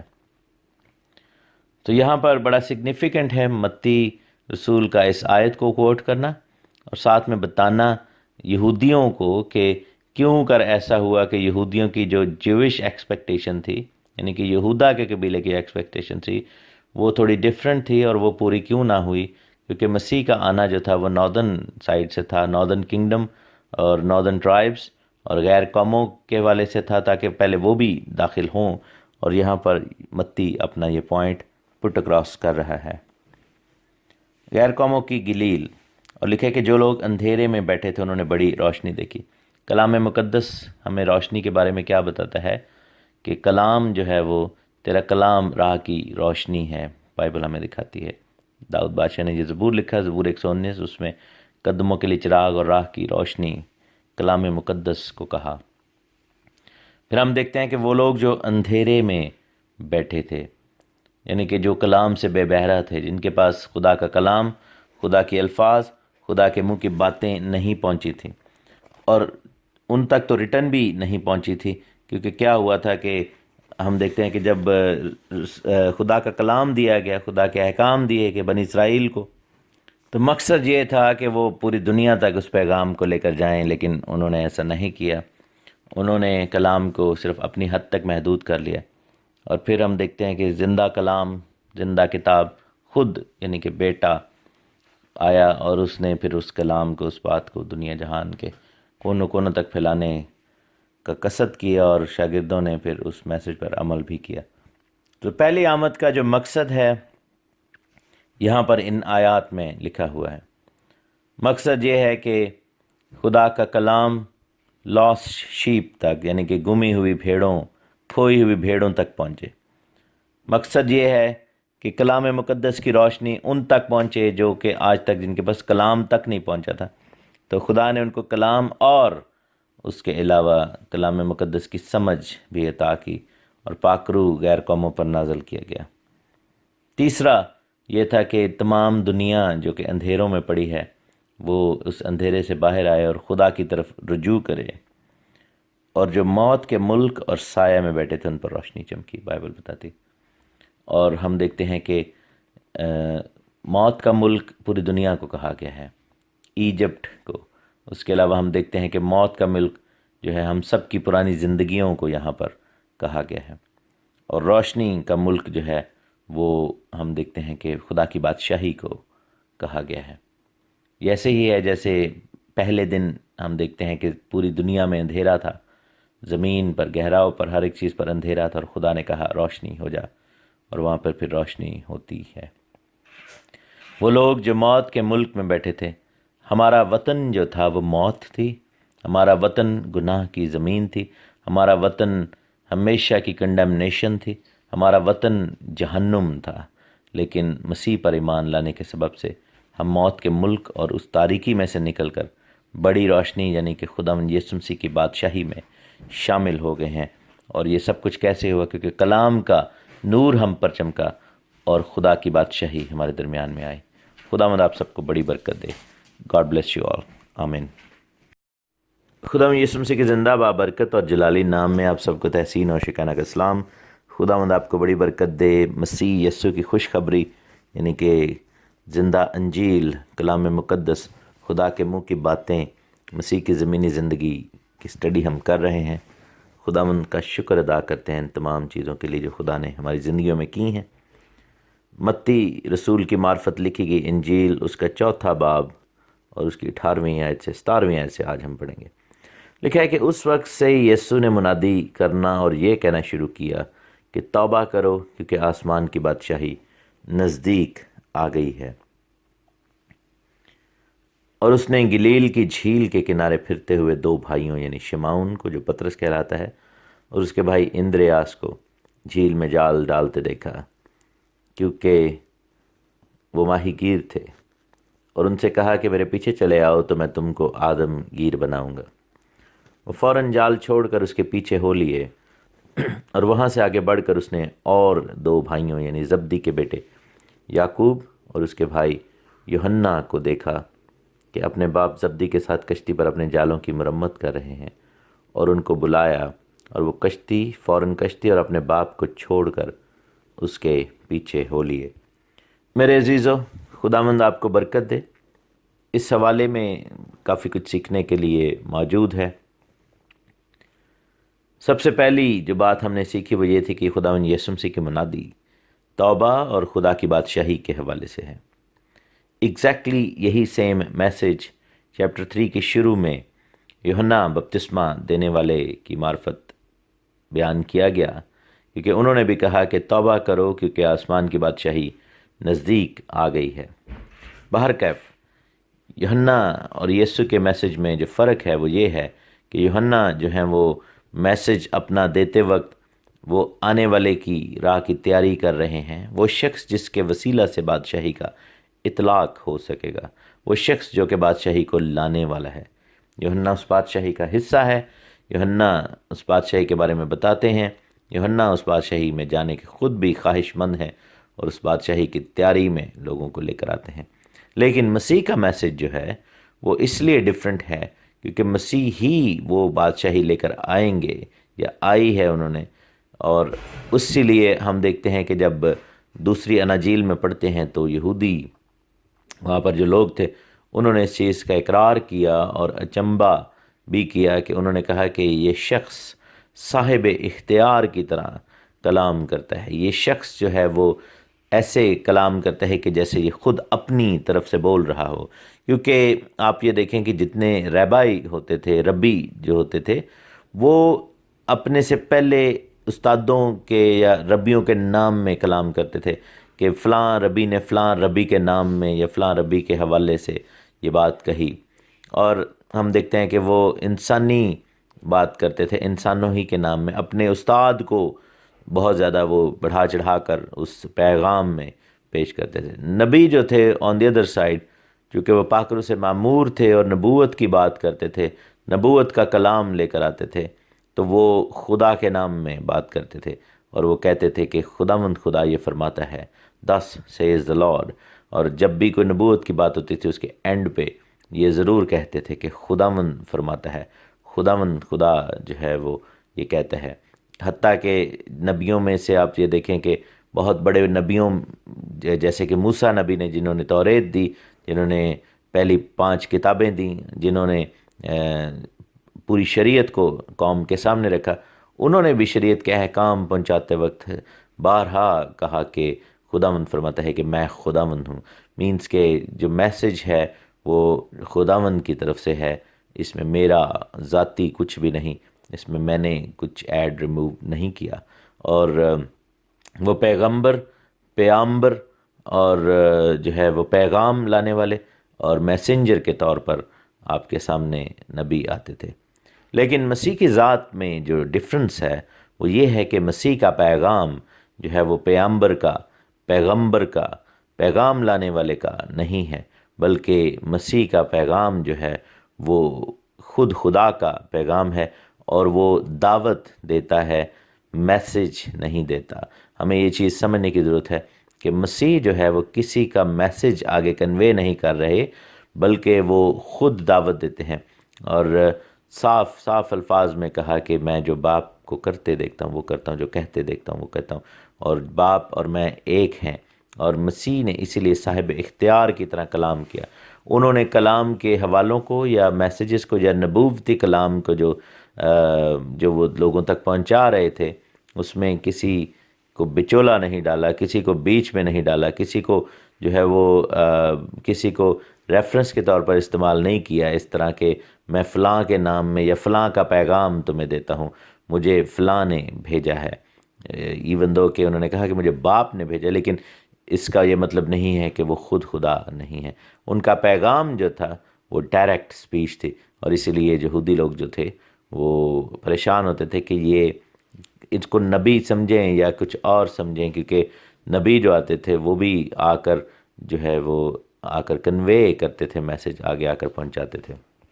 سو یہاں پر ہم دیکھتے ہیں کہ خداوند یسوع مسیح نے بڑا کلیئرلی کہا کہ آسمان کی بادشاہی نزدیک آ گئی ہے۔ اور فرق کیا ہے یوحنا کے میسج میں اور مسیح کے میسج میں، کہ یوحنا نے جب ذکر کیا تو پھر ساتھ میں تیاری کی بات کر رہے ہیں کہ آنے والی بادشاہی کے لیے تیاری کرو۔ یسوع مسیح نے جب ذکر کیا تو اس کے بعد یسوع مسیح نے بادشاہی کو اپلائی کرنا شروع کر دیا۔ That's the difference. یہی فرق ہے کہ یسوع مسیح نے فوراً پھر اس بادشاہی کے کاموں کو، اس بادشاہی کی بات کو، اس بادشاہی کے تقاضوں کو اپلائی کرنا شروع کر دیا ہے۔ اور ہم دیکھتے ہیں کہ اس بادشاہی کے اندر ریکروٹمنٹ جو ہے وہ شاگردوں کی ہو رہی ہے، اور جو 12 شاگرد ہیں جن کو خداوند بالآخر چنیں گے اگلے ابواب میں جا کر، کیونکہ بہت سارے لوگ شاگرد ہونے کے لیے آئے تھے، بہت سارے شاگرد جو تھے وہ چھوڑ کر بھی چلے گئے، بہت سارے جو شاگرد تھے وہ جمع ہو کر شاگرد ہونے کے خواہش مند تھے، لیکن خداوند نے 12 کو فضیلت دی، اور سب سے پہلے جو شاگرد چنے گئے وہ پطرس، اندریاس، یعقوب اور یوحنا ہیں۔ یسوع مسیح کے شاگردوں میں بھی جو ہے ایک طرح سے کہیں کہ مختلف قربت کے دائرے تھے۔ سب سے قریب جو تھے وہ یعقوب، یوحنا اور پطرس تھے، یہ 3 شاگرد تھے۔ یوحنا بہرحال سب سے عزیز تھا خداوند کو، پطرس کی ایک ڈیفرنٹ اہمیت تھی، اور یعقوب جو تھا وہ بہت کہہ لیں کہ بہت ہی سالڈ جو تعلیم کو سمجھنے جاننے والا شخص تھا۔ یعقوب، یوحنا اور پطرس وہ شاگرد تھے جو خداوند کے قریب ترین تھے۔ اس کے علاوہ ان ٹوٹل 12 تھے جو رسول کہلائے، اور انہوں نے خداوند کے کام کو آگے بڑھایا۔ اس کے بعد ہم دیکھتے ہیں کہ 70 شاگردوں کا حلقہ بھی ہے جن کو خداوند نے خدمت کے لیے بھیجا، اور اعمال کی کتاب بک آف ایکٹس میں جب ہم دیکھتے ہیں تو 120 کی جماعت ہمیں نظر آتی ہے، اور پھر شاگردوں کا دائرہ کار وسیع ترین ہوتا گیا۔ یہ جو واقعہ ہے پطرس اور یوحنا کی فیملیز میں سے، یعنی پطرس، اندریاس، یعقوب اور یوحنا کے چناؤ کا، یہ دوسری اناجیل میں اور ڈیٹیل میں لکھا ہوا ہے۔ ایک انجیل میں جیسے یوحنا کی انجیل میں لکھا ہوا ہے کہ اس کو جال ڈالنے کا حکم دیا گیا کہ کیسے جال ڈالا جائے، لوکا کی انجیل میں، اور کیسے جال ڈالا جائے، کیا کیا جائے دائنی طرف، اور یہ وہ سب کچھ ہم دیکھتے ہیں کہ مختلف اناجیل میں ان واقعات کو مختلف انداز میں پیش کیا گیا۔ اس کا مطلب یہ نہیں ہوتا کہ وہ ایک انجیل کا بیان دوسری انجیل سے فرق ہے تو وہ ان میں سے ایک غلط ہوگا۔ sometimes being different is not being wrong, it's just being کہ اس واقعے کی جو ریلیونٹ ہونا ہے، اس واقعے کی جو ریلیونسی ہے وہ اس جگہ کے مطابق، اس بیان کے مطابق اتنی ہی ہے جتنی بیان کی گئی ہے۔ تو یہاں پر ہم دیکھتے ہیں کہ متی نے اس بات کی ڈیٹیل میں جانا جو ہے وہ نہیں کیا، اس نے اس کو اتنا ڈیٹیل میں نہیں بتایا جیسے دوسری اناجیل میں ہم دیکھتے ہیں کہ بہت ڈیٹیل میں لکھا ہوا ہے کہ جال ڈالنے کے حوالے سے جو بات کی گئی تھی کہ ادھر جال ڈالو، ادھر جال ڈالو۔ however ہم دیکھتے ہیں کہ متی نے اس چیز کو ایمفسائز ضرور کیا ہے کہ جب شاگرد چننے کا کام بادشاہی کے لیے ہوا تو ہم دیکھتے ہیں کہ شاگردوں کو چننے میں سب سے پہلے جو شاگرد چنے گئے وہ پطرس اور اندریاس اور یعقوب اور یوحنا ہیں۔ یہ وہ لوگ ہیں جو کہ خداوند یسوع مسیح ناصری کے خادم بنے، رسول بنے، اور انہوں نے خدمت کی جگہ جگہ جا کے۔ پطرس اور اندریاس جو ہیں وہ ایک ہی باپ کے بیٹے ہیں، یعقوب اور یوحنا زبدی کے بیٹے ہیں، ان کا بھی ایک ہی باپ ہے، یعنی کہ یہ 2 ڈیفرنٹ فیملیز میں سے ہیں۔ اور یہاں پر جو میسج ہے وہ یہ ہے کہ میں تم کو آدم گیر بناؤں گا۔ پہلے وہ ماہی گیر تھے، اور ان کے اسی سکل کو خداوند نے یوز کیا اور ان کو آدم گیر بنایا۔ اور یہ چیز سمجھنا بڑا ضروری ہے کہ آدم گیری جو ہے وہ وہی بادشاہی کا اصل کہہ لیں کہ نقشہ ہے۔ خداوند یسوع مسیح نے کہا کہ آسمان کی بادشاہی ایسے شخص کی مانند ہے جو جال ڈالتا ہے اور اس میں سے بہت ساری مچھلیاں آتی ہیں، اور اچھی مچھلیوں کو تو وہ رکھ لیتا ہے اور ناقص اور ناکارہ کو نکال کر پھینک دیتا ہے۔ اور مسیح خود آدم گیر ہے، اسی لیے انہوں نے پہلا جال ڈالا اور یہ 4 مچھلیاں آئیں جو کہ بہت بڑی مچھلیاں بعد میں کہلائیں، پطرس، اندریاس، یعقوب اور یوحنا، اور انہوں نے شاگردوں کو بھی کہا کہ میں تمہیں آدم گیر بناؤں گا، پہلے تم ماہی گیر تھے۔ ایک اور چیز سمجھنے کی ضرورت ہے کہ بادشاہی کے کام کے لیے لوگ چاہیے۔ خداوند نے کہا تھا کہ فصل تو بہت ہے، مزدور تھوڑے ہیں، بس باپ کی فصل کے مالک کی منت کرو کہ اور مزدوروں کو بھیجے۔ جب پیغام دیا خداوند کی بادشاہی کا تو بادشاہی کے لیے جو ہینڈز چاہیے، بادشاہی کے لیے خادم چاہیے، وہ خداوند نے یہاں پر مہیا کیے۔ اس کے بعد اگلی آیات میں دیکھیں گے کہ بادشاہی کا کام جہاں پر ہوتا ہے وہاں پر بادشاہی کو اپلائی کیسے کیا جاتا ہے۔ یہاں پر بادشاہی کی ریکروٹمنٹ ہے جو اس چیپٹر کی لاسٹ ورسز ہیں جن کو کل ہم پڑھیں گے، اس میں بادشاہی کی جو ہے اپلیکیشن ہے۔ میرے عزیزو، پیغام آپ کے لیے جو اس کلام کے حصہ میں ہے وہ یہ ہے کہ جب یسوع نے ان کو بلایا تو لکھا ہے کہ وہ فوراً کشتی اور اپنے باپ کو چھوڑ کر اس کے پیچھے ہو لیے۔ پطرس اندریاس کا لکھا ہے کہ وہ فوراً جال چھوڑ کر اس کے پیچھے ہو لیے۔ دوسری جگہ پہ لکھے کہ فوراً کشتی اور اپنے باپ کو چھوڑ کر اس کے پیچھے ہو لیے۔ ان شاگردوں کی فضیلت یہ تھی، انہوں نے اپنے سکل کو، اپنی روزی روٹی کو، اپنے سورس آف انکم کو، اپنی فیملی کو، اپنی پہچان کو پیچھے چھوڑ دیا اور بادشاہی کے لیے چل پڑے۔ میرے عزیزو، بادشاہی کا پیغام ایسا ہی ہے۔ بائبل میں لکھا ہے کہ اگر تو اپنی صلیب اٹھائے اور میرے پیچھے ہو لے تو میرا شاگرد ہونے کے لائق ہوگا۔ اور اگر کوئی شخص اپنے فیملی کو، اپنے ماں باپ، بہن بھائیوں کو، اپنے پیشے کو، اپنی ذات کو، اپنی پہچان کو، اپنی دنیاوی اسٹینڈنگ کو مسیح سے زیادہ اہمیت دیتا ہے تو پھر وہ بادشاہی کے لائق نہیں ہے۔ بادشاہی کی ریکروٹمنٹ کا یہاں پر متی نے جو بتایا کہ اگر آپ خدا کی بادشاہی میں ریکروٹ ہونا چاہتے ہیں، اگر آپ خدمت گزار آدمگیر بننا چاہتے ہیں تو پھر آپ کا سینٹرل فوکل پوائنٹ مسیح کی ذات ہو، آپ خداوند یسوع مسیح ناصری کے پیچھے چلنے والے بنیں۔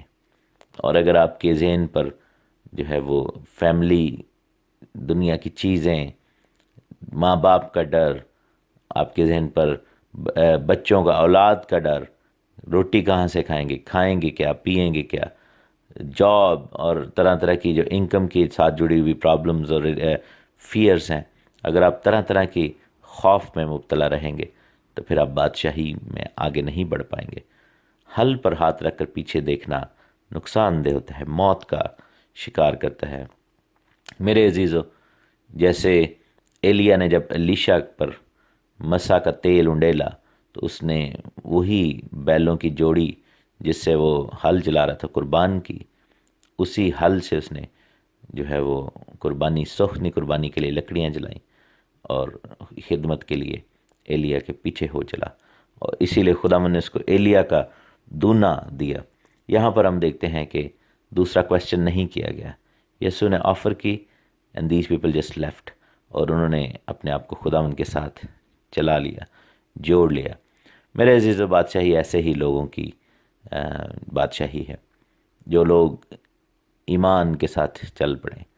بہت سارے لوگ کویسچنز کرتے ہیں کہ ہمارا کیا ہوگا، یہ کیا ہوگا، وہ کیا ہوگا، میں نے اپنے مردے دفنانے ہیں، میں نے ابھی یہ نئے بیل لیے ہیں، میں نے ان کو آزمانا ہے، میں نے یہ کرنا ہے۔ میرے یہ سب چیزیں یہیں رہ جائیں گی۔ بادشاہی کے لیے اگر تیاری کرنی ہے تو مسیح کے ساتھ اپنے آپ کو جوڑیں، کلام مقدس کی منادی کے لیے تیاری کریں، کیونکہ وہ ہمارے درمیان میں ہے۔ خداوند آپ کو بڑی برکت دے، آمین۔ خداوند یسوع مسیح کے زندہ بابرکت اور جلالی نام میں آپ سب کو تحسین اور شکانہ کا سلام۔ خداوند آپ کو بڑی برکت دے۔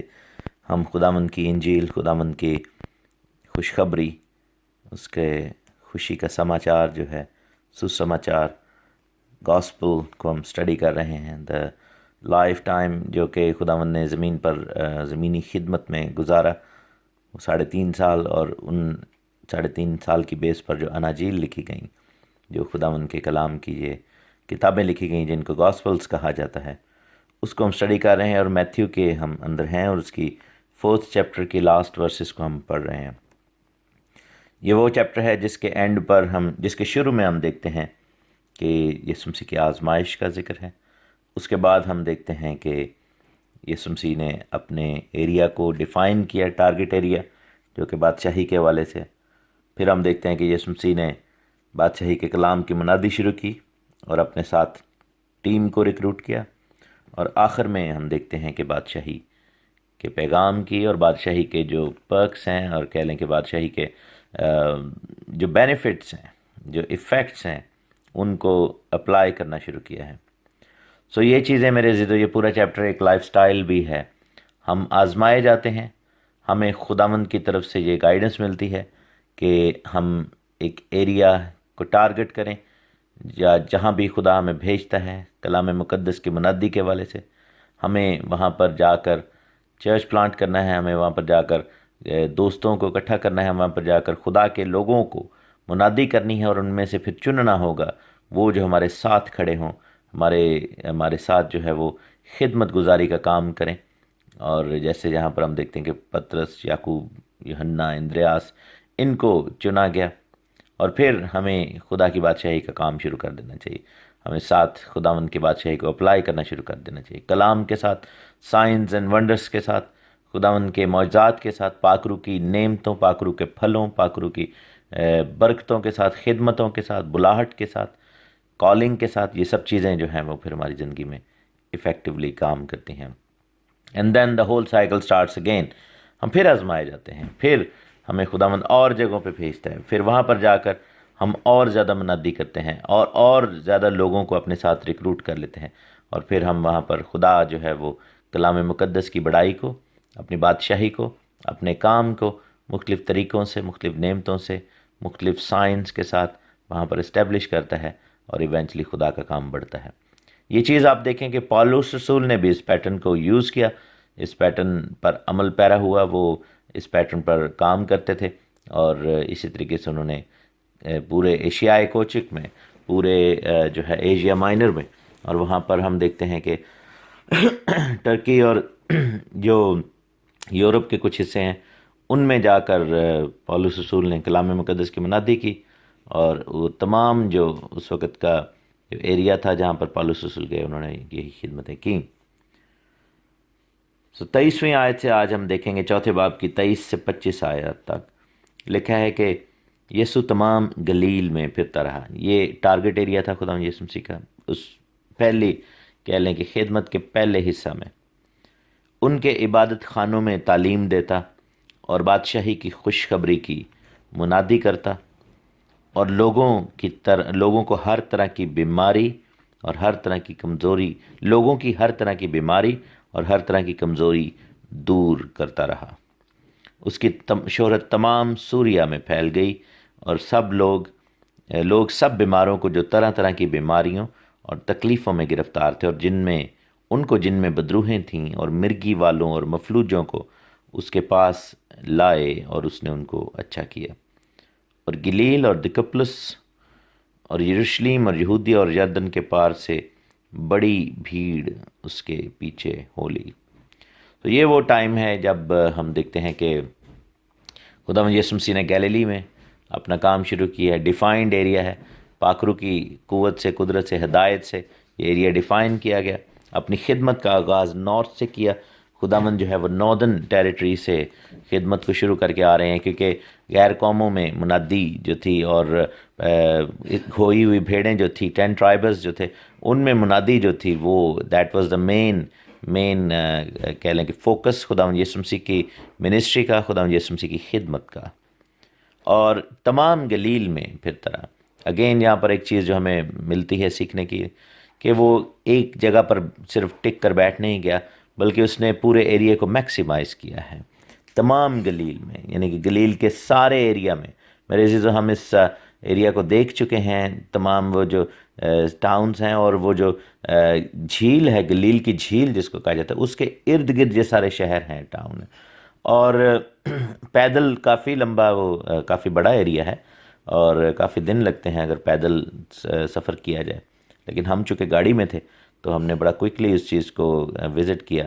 کانائے گلیل، کفار نحوم، ناصرت، طبغہ، یہ سب ایریا جو سٹیز ہیں، اور ہم گاڑی پہ بھی ایک دن میں ان تمام چیزوں کو کور نہیں کر سکے تھے. اور عام طور پر جو لوگ وزٹ کے لیے جاتے ہیں اسرائیل کے ملک میں، یا پھر وہاں پر جا کر پلگرمیج کرتے ہیں، ان کو ایٹ لیسٹ 2 یا 3 دن ایٹ لیسٹ گلیل میں سپینڈ کرنے پڑتے ہیں تمام چیزوں کو دیکھنے کے لیے. اور وہ بھی بہت بغور نہیں، بہت زیادہ یعنی کہ اتنا ڈیٹیل میں نہیں، لیکن ایٹ لیسٹ وزٹ کرنے کے لیے، اور ایک quick visit, not very detailed, تو ایٹ لیسٹ 2 یا 3 یا 4 دن ضرور لگ جاتے ہیں، اور وہ بھی گاڑی میں.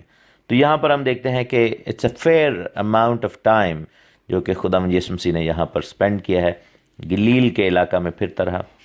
دوسرا لکھا ہے کہ ان کے عبادت خانوں میں تعلیم دی. مینس کہ جب ہم ایک علاقہ ڈیفائن کریں، جب ہمیں خدا کی طرف سے ایک علاقہ دیا جائے، ہم وہاں کے علاقے کے سارے حصوں کو جا کر ٹچ کریں اور اس علاقے کے اندر خدا کے کام کو میکسیمائز کریں. دوسرا ہے کہ ان کے عبادت خانوں میں، ان دیئر سینیگاگز، مینس کہ جہاں پر لوگ جمع ہوتے تھے، جہاں پر کلام مقدس کی منادی کی جاتی تھی، موسیٰ کی توریت اور شریعت پڑھی جاتی تھی، وہاں پر جا کر خداوند نے اپنے کام کا آغاز کیا. لوکا کی انجیل میں اس کا ذکر ہے کہ یسایہ نبی کی معرفت جو صحیفہ تھا اس کا 61 باب ایک جگہ پر پڑھا. اس جو عبادت خانہ ہے، وہ جو سینیگاگ ہے، اس جگہ پر ہم جا چکے ہیں. اگین اٹس اے پلیس جو کہ اب تو روئنز میں ہے. اٹس کہہ لیں کہ آرکیولوجیکل سائٹ، لیکن وہ جو 2 پلرز ہیں وہ ابھی تک وہاں پر موجود ہیں، جن کے درمیان میں وہ ایریا ہوتا تھا جہاں پر پریچر جو ہے وہ کھڑا ہو جاتا تھا اور وہ پھر وہاں پر منادی کرتا تھا. اس جگہ کو دیکھنے کا خدا نے ہمیں شرف بخشا. لکھا ہے کہ عبادت خانوں میں تعلیم دی اور بادشاہی کی خوشخبری کی منادی کرتا رہا. مینس کہ آپ کو یہ ڈیفائن کیا جا رہا ہے کہ ایریا کو میکسیمائز کریں، ان جگہوں پر جائیں جہاں پر لوگ اکٹھے ہوتے ہیں، جہاں پر اکٹھ ہے ان کے عبادت خانوں میں. تیسرا پوائنٹ یہ ہے کہ بادشاہی کی خوشخبری کی منادی کریں، جو کہ خدا یسوع مسیح نے بھی کیا. آج جو موڈ آف پریچنگ ہے has to be kingdom of God. یہ جو ہے یہ بادشاہی کی خوشخبری کی منادی ہو تو بہتر ہے، جو پریچنگ کا آپ کا موڈ ہے. اور اگر آپ لوگوں کو جو ہے وہ مختلف چیزوں کے اندر ڈال دیں گے، لوگوں کو علمی باتوں کے اندر ہی پھنسا دیں گے، تو پھر they will not ever be able to understand the kingdom of God. لیکن ہمیں کیا کرنا ہے کہ ہمیں خدا کی بادشاہی کو لوگوں تک لے کر جانا ہے، خدا کی بادشاہی کا پیغام جو ہے وہ لوگوں تک لے کر جانا ہے. کلام مقدس کی جو منادی ہے، اب جب مسیح کی آمد کے بعد ہمیں ہمیشہ ہم دیکھتے ہیں کہ جو مسیح کے شاگرد تھے، اس کے بعد کلیسیائی جو حلقے ہیں، ان تمام جو چرچز نے اور تمام شاگردوں نے آج تک کے دور تک جو بھی مسیح کا شاگرد بنتا ہے، مسیح کے بادشاہی کا حصہ بنتا ہے، خدمت گزاری میں شامل ہوتا ہے، ان کا سب سے پہلا فرسٹ اینڈ فارموسٹ جو سب سے بڑا میسج ہے، it is around kingdom of God. خدا کی بادشاہی کے بارے میں ہونا چاہیے، ہوگا اور ہوتا رہے گا. ایسا ہونا چاہیے کیونکہ خدا ان کی بادشاہی کا پیغام جو ہے وہ پوری دنیا تک جانا چاہیے. اور میرے عزیزو، ہمیں تیاری بھی اگر کرنی ہے تو بادشاہی کے لیے کرنی ہے. اور پھر اس منادی کی جو ہم دیکھتے ہیں، اس پریچنگ کی کنفرمیشن کیسے ہوئی کہ لکھا ہے کہ لوگوں کی ہر طرح کی بیماری اور ہر طرح کی کمزوری کو دور کرتا رہا. This is again if your preaching is not accompanied with the signs and gifts of the Holy Spirit. اگر آپ کی جو منادی ہے، آپ کی پریچنگ ہے، آپ کا کلام سنانا ہے، وہ پاک روح کی نعمتوں کے ساتھ جو ہے وہ وہاں پر اسٹیبلش نہیں ہوتا، تو وہ ایک ویک پوائنٹ سے آپ بات کریں. لیکن جیسے ہی آپ خدا کے پاک روح کو کام کرنے دیں گے تو پھر آپ دیکھیے گا کہ وہاں پر کیسا اثر ہوتا ہے اور لوگ اپنی زندگیوں میں خدا کے کلام کو قبول کرتے ہیں، اور آپ کی منادی، آپ کی بلاہٹ، آپ کی پریچنگ، آپ کی خدمت جو ہے وہ پھر اسٹیبلش ہو جاتی ہے. لوگوں کو پتہ چلتا ہے کہ آپ واقعی بھیجے ہوئے ہیں، خداوند کی طرف سے بلائے گئے ہیں، اور پاک روح آپ کی زندگی میں کام کرتا ہے. میرے عزیزو، کلام سنانا آپ کا اختیار ہے جو خدا نے آپ کو دیا ہے. پاک روح کا استعمال جو ہے، پاک روح کو الاؤ کرنا، یہ وہ قوت ہے جو کہ اس اختیار کے باعث آپ کو ملی ہے. So you must remember to apply authority and power, یعنی کہ اختیار بھی استعمال کریں اور قوت بھی استعمال کریں. یہ 2 علیحدہ چیزیں ہیں. اور پھر باقی کام جو ہے وہ خود خدا کرے گا. جیسے لکھا ہے کہ اس کی شہرت تمام سوریا میں پھیل گئی. جو سیریا کا علاقہ تھا، گیلیلی کا علاقہ تھا، جیسے آج کل وہ گولان ہائٹس ہیں، اس کے بعد سیریا کا جو ایریا ہے جس کو سوریا جہاں پر لکھا ہے، وہ پورا ایک رومی جو ایمپائر تھی، رومن ایمپائر تھی، اس کے اندر پورا ان کا ایک پروونس تھا جس کو آج کل سیریا کا کنٹری کہتے ہیں. اور یہ سب ایریا جو تھا وہ ان کا ٹرائب تھا. اور لکھا ہے کہ لوگ سب بیماروں کو جو طرح طرح کی بیماریوں اور تکلیفوں میں گرفتار تھے، اور ان کو جن میں بدروہیں تھے اور مرگی والوں اور مفلوجوں کو اس کے پاس لائے. میرے عزیزو، یہ آیت بڑی ضروری ہے اس کو سمجھنا کہ بیماریاں، تکلیفیں، یہ سب جو ہیں، مرگی، فالج اور طرح طرح کی اور بیماریاں، یہ ڈائریکٹلی کنیکٹڈ ہیں ڈیمنز کے ساتھ. آپ یہ دیکھیں کہ یہاں پر لکھے کہ بیماری والے جو تھے جن میں بدروہیں تھیں. کچھ لوگ اس کو پڑھتے ہیں کہ بیمار لوگ علیحدہ تھے اور بدرو گرفتہ علیحدہ تھے. لیکن ہم یہ دیکھتے ہیں کہ آگے جا کر باہر ایسی مثالیں ہمیں ملتی ہیں بہت زیادہ کہ مرگی والا جیسے تھا اس میں بدرو تھی، جو کبڑی تھی عورت جڑ گئی ہوئی تھی اس میں ڈیمن تھی، اور طرح طرح کے گنگی بدرو، بہری بدرو اور طرح طرح کی جو لوگ تھے وہ بیماریوں کا شکار تھے، لیکن ان کی روٹ کاز جو تھی وہ اسپریچول تھی. اور ابلیس نے ان کو مختلف طریقوں سے جکڑ رکھا تھا۔ میرے عزیزو، یہ بڑا ضروری ہے بیماری کے اس اینگل کو دیکھنے کا، کیونکہ روٹ کاز جو ہے کئی دفعہ فزیکل نہیں ہوتا۔ بیماری جو ہوتی ہے وہ اس کا فزیکل مینیفیسٹیشن ہوتی ہے، یعنی کہ یوں سمجھیں کہ بیماری جو ہے وہ بری تاثیر اور گندی بدرو کے کام کا ایک جسمانی نتیجہ ہوتی ہے، اور یہ یعنی کہ اس کا آؤٹ کم ہے، اس کا رزلٹ ہے، اس کے نتیجے کے طور پر، اس کے پھل کے طور پر بدن میں ہوتی ہے۔ لیکن کئی دفعہ لوگ ہوتے ہیں کہ میں نے بہت دیکھا پاکستان میں، انڈیا میں بھی یہ ہے اور جگہوں پہ بھی ہے کہ لوگ جب جاتے ہیں عبادات میں تو وہ شفا پانے جاتے ہیں اور وہ کہتے ہیں کہ مجھے اس بیماری سے چھٹکارا ملے۔ انڈائریکٹلی یہ بات تھوڑی ٹھیک ہے، لیکن میرے عزیزو، شفا سے پہلے توبہ اور ڈیلیورنس کی ضرورت ہوتی ہے، کیونکہ اگر وہاں پر شفا ہو بھی جائے تو وہ پھر ٹیمپریری وہ اس کا ایفیکٹ ہوتا ہے، یعنی کہ صرف عارضی طور پر وہ شفا آپ کو ملتی ہے۔ لیکن چونکہ بری تاثیر، برے حالات، بری عادات، گناہ، بدی، بدرو، آزمائشیں، یہ چیزیں زندگی سے نہیں جاتی تو تب تک جو ہے وہ اس لیے آپ مکمل شفا کو ریسیو نہیں کر سکتے۔ ہیلنگ اور ایک complete healing, they are two different states. Healing can be temporary, لیکن جو کمپلیٹ ہیلنگ ہے اس کے اندر باقی سارے انگریڈینٹس بھی ہیں، جس سے کہ ہم دیکھتے ہیں کہ توبہ جب کرتے ہیں تو لیگل گراؤنڈ بریک ہوتا ہے۔ ہم نے روحانی جنگ میں جو بڑا کلیئرلی اور ڈیٹیل میں پڑھا ہے، جب ہم توبہ کرتے ہیں تو لیگل گراؤنڈ بریک ہوتا ہے، ابلیس کا ہم پر کچھ اختیار نہیں رہتا، اور معافی مانگنے کے سبب سے اور معاف کرنے کے سبب سے بری تاثیروں کا اختیار ختم ہوتا ہے۔ اس کے بعد ہم جب ڈیلیورنس سے گزرتے ہیں، ان گندی بری تاثیروں کو نکال باہر کرتے ہیں اپنے گھروں سے، اپنی زندگیوں سے، اپنی زندگیوں کے خلاف جو انہوں نے منصوبے ہمارے خلاف بنائے ہوتے ہیں ان کو ختم کر کے، ڈسٹرائے کر کے، ان تاثیروں کو باندھتے، ڈانٹتے اور دور کرتے ہیں، تو ہم پھر دیکھتے ہیں کہ بہت ساری جو چیزیں ویسے ٹھیک ہو جاتی ہیں، اور فزیکل ایلمنٹس جو ہیں، بیماریاں، کمزوریاں جاتی رہتی ہیں۔ لیکن کئی دفعہ پھر کیا ہوتا ہے کہ بری تاثیر چلی بھی جائے، لیکن چونکہ بدن کمزور ہے، اس کے اندر جو بھی ریزیڈیو رہ جاتا ہے، کچھ بھی بیماری کا حصہ رہ جاتا ہے، اس کو پھر ہم خداوند کی شفا کی نعمت کے ساتھ جو ہے وہ اس کو ہم ہیلنگ کے اندر لے کر آ سکتے ہیں، یسوع ناصری کے لہو میں۔ یہاں پر جو کلیہ بتایا جا رہا ہے کہ بیمار جو تھے، کمزور جو تھے، تکلیفوں میں جو مبتلا تھے اور طرح طرح کے پرابلمز میں تھے، بدرو گرفتہ بھی تھے اور بری تاثیروں کا کام تھا، یسوع مسیح ناصری نے ان سب کو نکال باہر کیا، بیماریوں کو بھی اور بدروہوں کو بھی۔ آج ہمیں یہ بھی کرنا ہے۔ خداوند آپ سب کو بڑی برکت دے، آمین۔